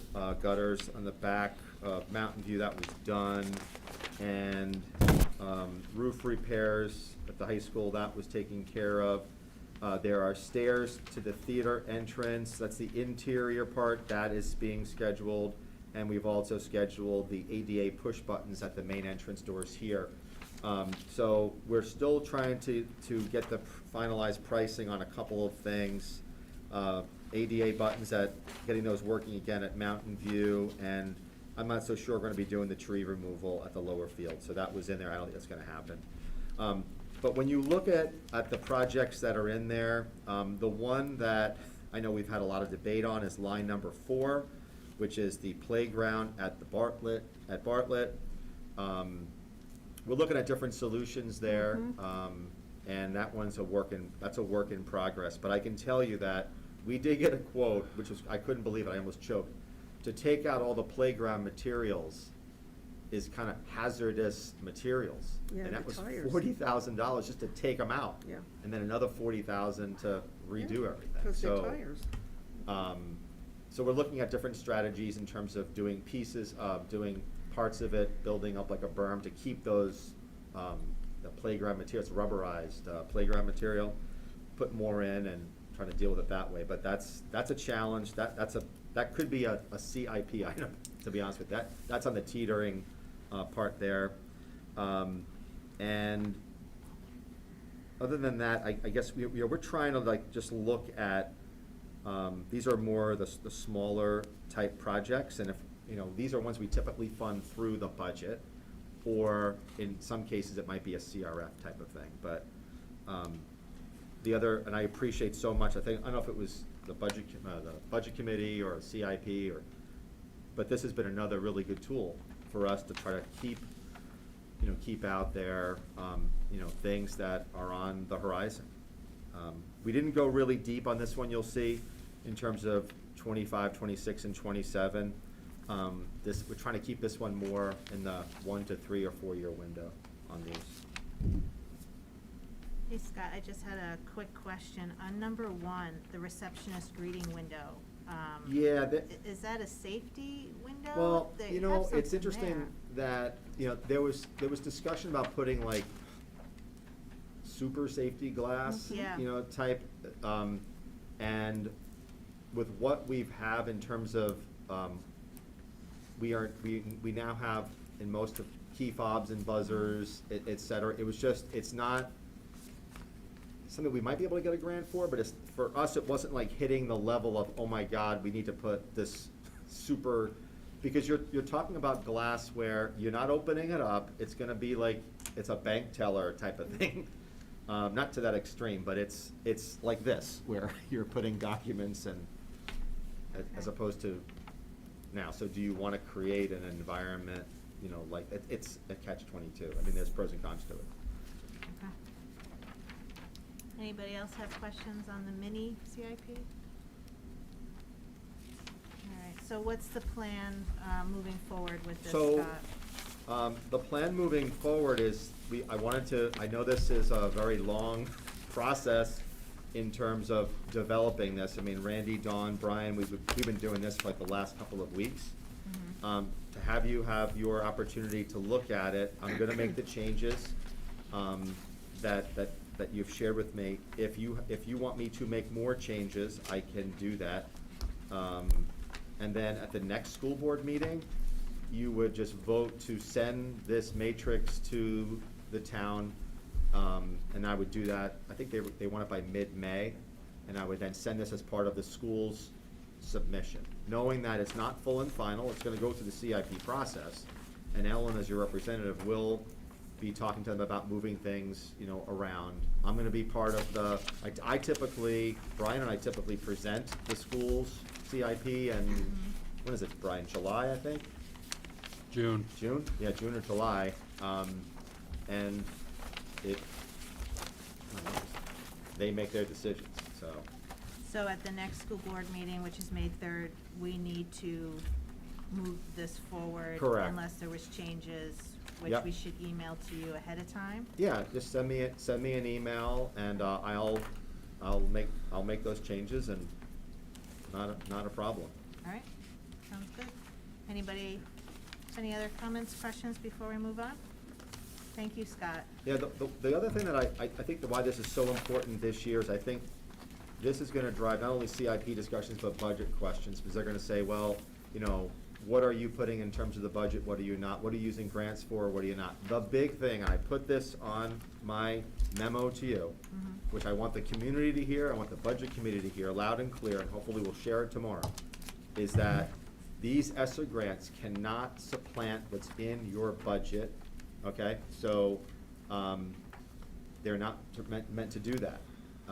So, if it's part of your CIP, that's okay, but if you have something budgeted, you can't say that we're gonna spend these grants for something that the voters already approved to be part of a budget. So that's a big thing that they talked about in all of our seminars, Right, thank you, Scott. okay? Anything else?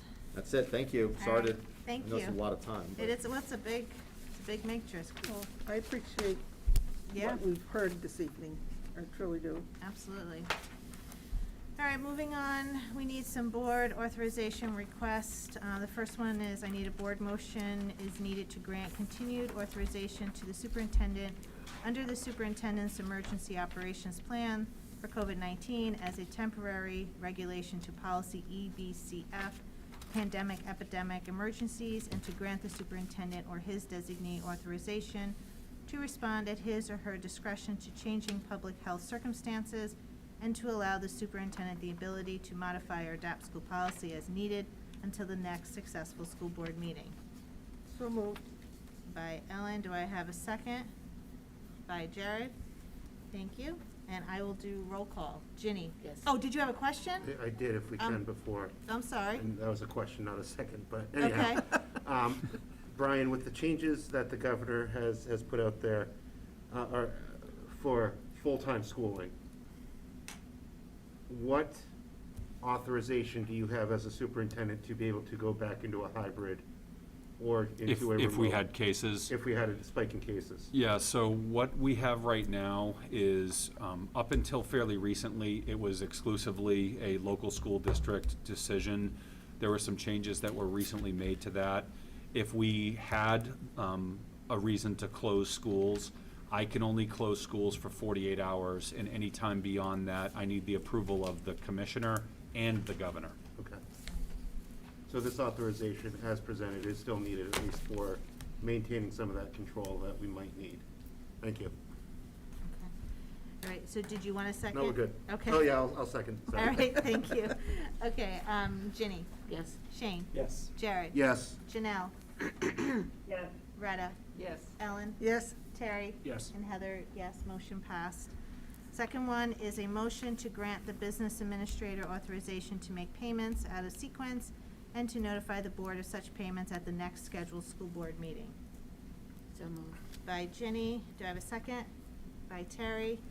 I will do roll call. Ginny? Yes. Shane? Yes. Jared? Yes. Janelle? Yes. Retta? Yes. Ellen? yes, Terry? Yes. And Heather, yes. We're unanimous, motion passed. So school staffing. So the staffing sheet, I'm noticing there is an error on it, so let me do the notifications at the top first. These are track changes.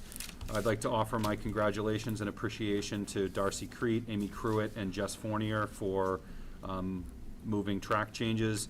And also as a notification, the very first one, the unpaid leave request for 2 weeks, that should be a notification. The board had given me the ability to approve those. And then for your approvals, teacher resignations for Christine Schwab and Stephanie Anafant. Do you want me to do these as a cluster or a group? Yeah, why don't we do the teacher stuff as a cluster? Okay, Does so- that work? Yeah, so we'll do the two teacher resignations first, and then we'll move down the line. Okay. move we accept the resignation of the 2 teachers as presented. All right, do I have a second? By Ginny, and I will do roll call. Ginny? Yes. Shane? Yes. Jared? Abstain. Janelle? Yes. Retta? Yes. Ellen? Yes, Terry? Yes. And Heather? Yes. One abstention, rest yeses. So Right. next we have administrator resignation that Dr. Michael McMurray will not be returning to the Dean of Students position at Mountain View next year. That's sad. It is sad. He's been with us a long time. Mike is a very, very good man. I will say that we are talking about some other possibilities and options for him. So I won't say anything beyond that, but I would hope to keep him as part of our organization. I'll move to accept that resignation. Okay, by Ellen, do I have a second? By Shane? I'll do roll call. Yes. Jenny? You threw me. Shane? Yes. Jared? Abstain. Janelle? Yes. Retta? Yes. Ellen? Yes, Terry? Yes. And Heather, yes. One abstention. Denise?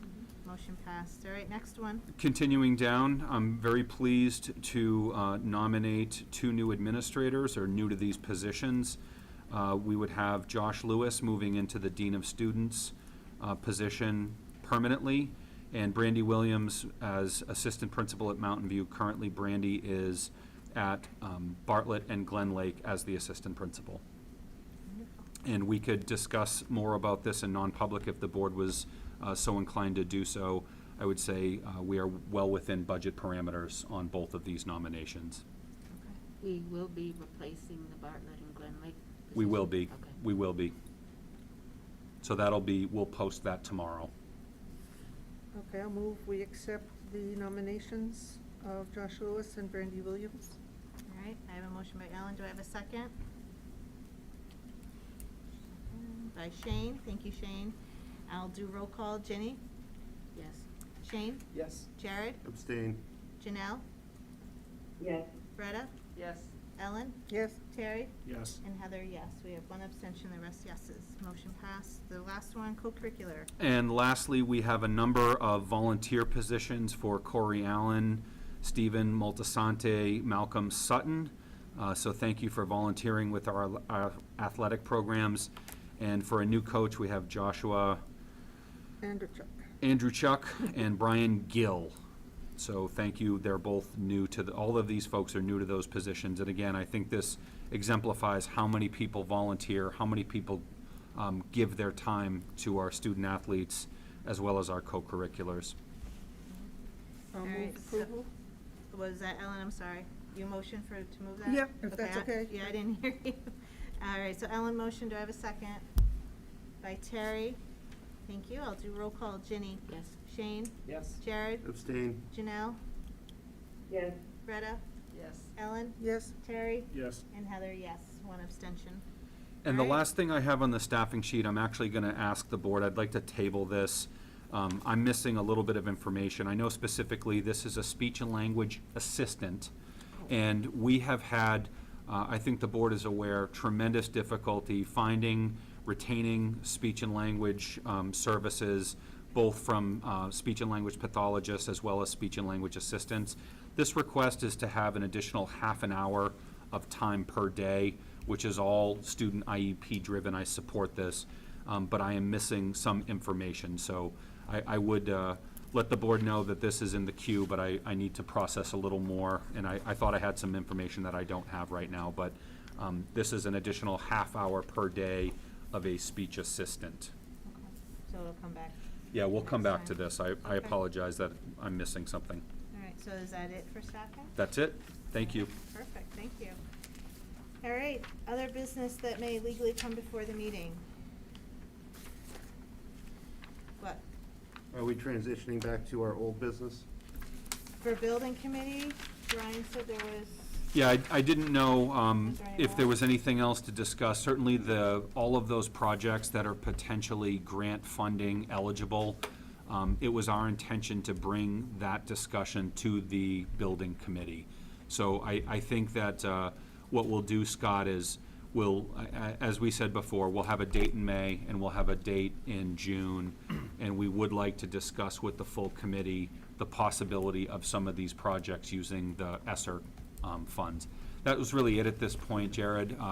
Scott, we haven't found a date. I don't think you and I have talked about that yet in terms of actual date for May and a date for June. Yeah, I but- think we should try to. Well, pin why that. don't we commit to tomorrow? Why don't we send in an email to Terry, Right. Jared, and Ellen, and let's see if we can find a date that works for the three of them. And then, you and I have basically the same Yeah, night schedule. I think almost everybody, I'm gonna double check. Except like- for one, you said, Yeah, right? one or two, so almost Are gonna everybody's remain willing to on the come back committee. and help out, so, Great. which is nice. wow, nice. Which is That's great. nice. Ellen, you had a Yeah, hand up? just, I need clarification.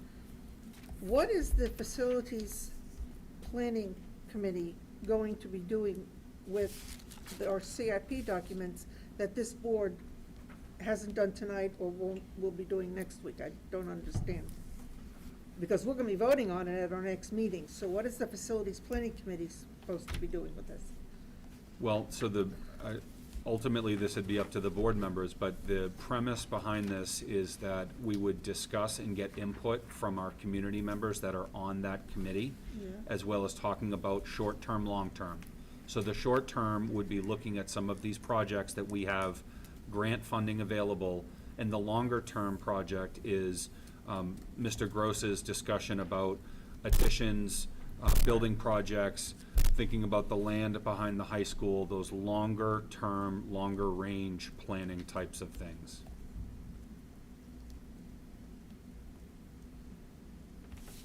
Okay. Are you good, Ellen? Well, I'm not Well, clear. Ellen, you're Beyond- gonna set the agenda for the meeting, so Okay. if you guys don't want input from the committee on some of these projects, and you just wanna focus on the I'm- longer term, I'm just then thinking, that's, we're already, the next school board meeting is gonna approve something. And so I'm thinking, what's the building committee going to be doing, I'm sorry, facilities committee Well- going to be doing with this? That's, I think it's, what we were looking for some input was to allow the opportunity for people to weigh in on some of the projects and the sequencing. We're not gonna be able to use these grant funds for all the projects that are going to be allowable. so as a We're gonna way have to get prioritize them. community input on the prioritizing of when and how they're done. Short term, that's what we're looking at. Longer term, we're looking at more of a capital kind of approach, and the possibility of expanded space, recognizing the significant limitations of bonding projects. Okay. And also note, Ellen, that the former building committee was very instrumental in the kindergarten modular project, which came about very quickly, which the school board pretty much blessed, and then that group really helped that process along, in terms of the planning and the communication side of it. So I think that, I don't know, in my discussions with Brian, I think that we were envisioning where the facilities planning folks could help us in terms of execution of some of the shorter term things, but also then work on the more medium and long term, which really has to still get done. So I just think we have to take a little different vision as to Yeah, that's what why it is. I'm asking, I'm Yeah. having my brain just keeps going into. Yeah, I'd say, you know. think short-term, looking at the use of these several $1 million worth of federal funds Okay. on potentially 3 times as many projects as we have money for. So we have to prioritize and sequence those. Okay, so the board voting to approve this, at our next meeting, that could be changed, and that's so it can go to CIP, Town Hall, right? Right. But the committee, the facilities committee then could come back with a recommendation to adjust that? They Or- wouldn't adjust the CIP. I think what we would be looking for some input on would be the prioritizing of projects. Prioritizing the projects, okay. There might also be an opportunity, Ellen, where some of the community members might bring things that we haven't thought about onto CIP. So it Yeah. wouldn't be on this budget cycle for CIP, but again, we want to take that input and potentially look at it for future And iterations as well, so. I'm all in favor of community involvement, and so many people are coming back. I think that is a big asset to it. I just needed clarity for myself on that, on what we were looking for that group to be doing. Thank you very much. All right, you're welcome, Ellen. Okay, so we're good with the building committee? All right, so is there other business that may legally come before the meeting? Nothing? All right, we do have some non-public, as you can see. So I'm gonna read all of A and a little bit of K just to let you know, because it is a big one, and we'll read the rest of it when we go in, if that's all right. So I'll need a motion to go into non-public under RSA 91-A, semicolon 3, 2A and K. A is the dismissal, promotion, or compensation of any public employee, or the disciplining of such employee, or the investigation of any charges against him or her unless the employee affected, 1, has a right to a meeting, and 2, requests that the meeting be open, in which case the request shall be granted. And then K is consideration by a school board of entering into a student or pupil tuition contract authorized by RSA 194 or RSA 195-A. So I have a moved. By Ellen. Do I have a second? By Retta. All right, I'll do roll call. Yes. Ginny? Shane? Yes. Jared? Yes. Janelle? Yes. Retta? Yes. Ellen? Yes. Terry? Yes. And Heather, yes, we are in non-public. We'll take a few minutes Yep, break. so let I 'em can break down.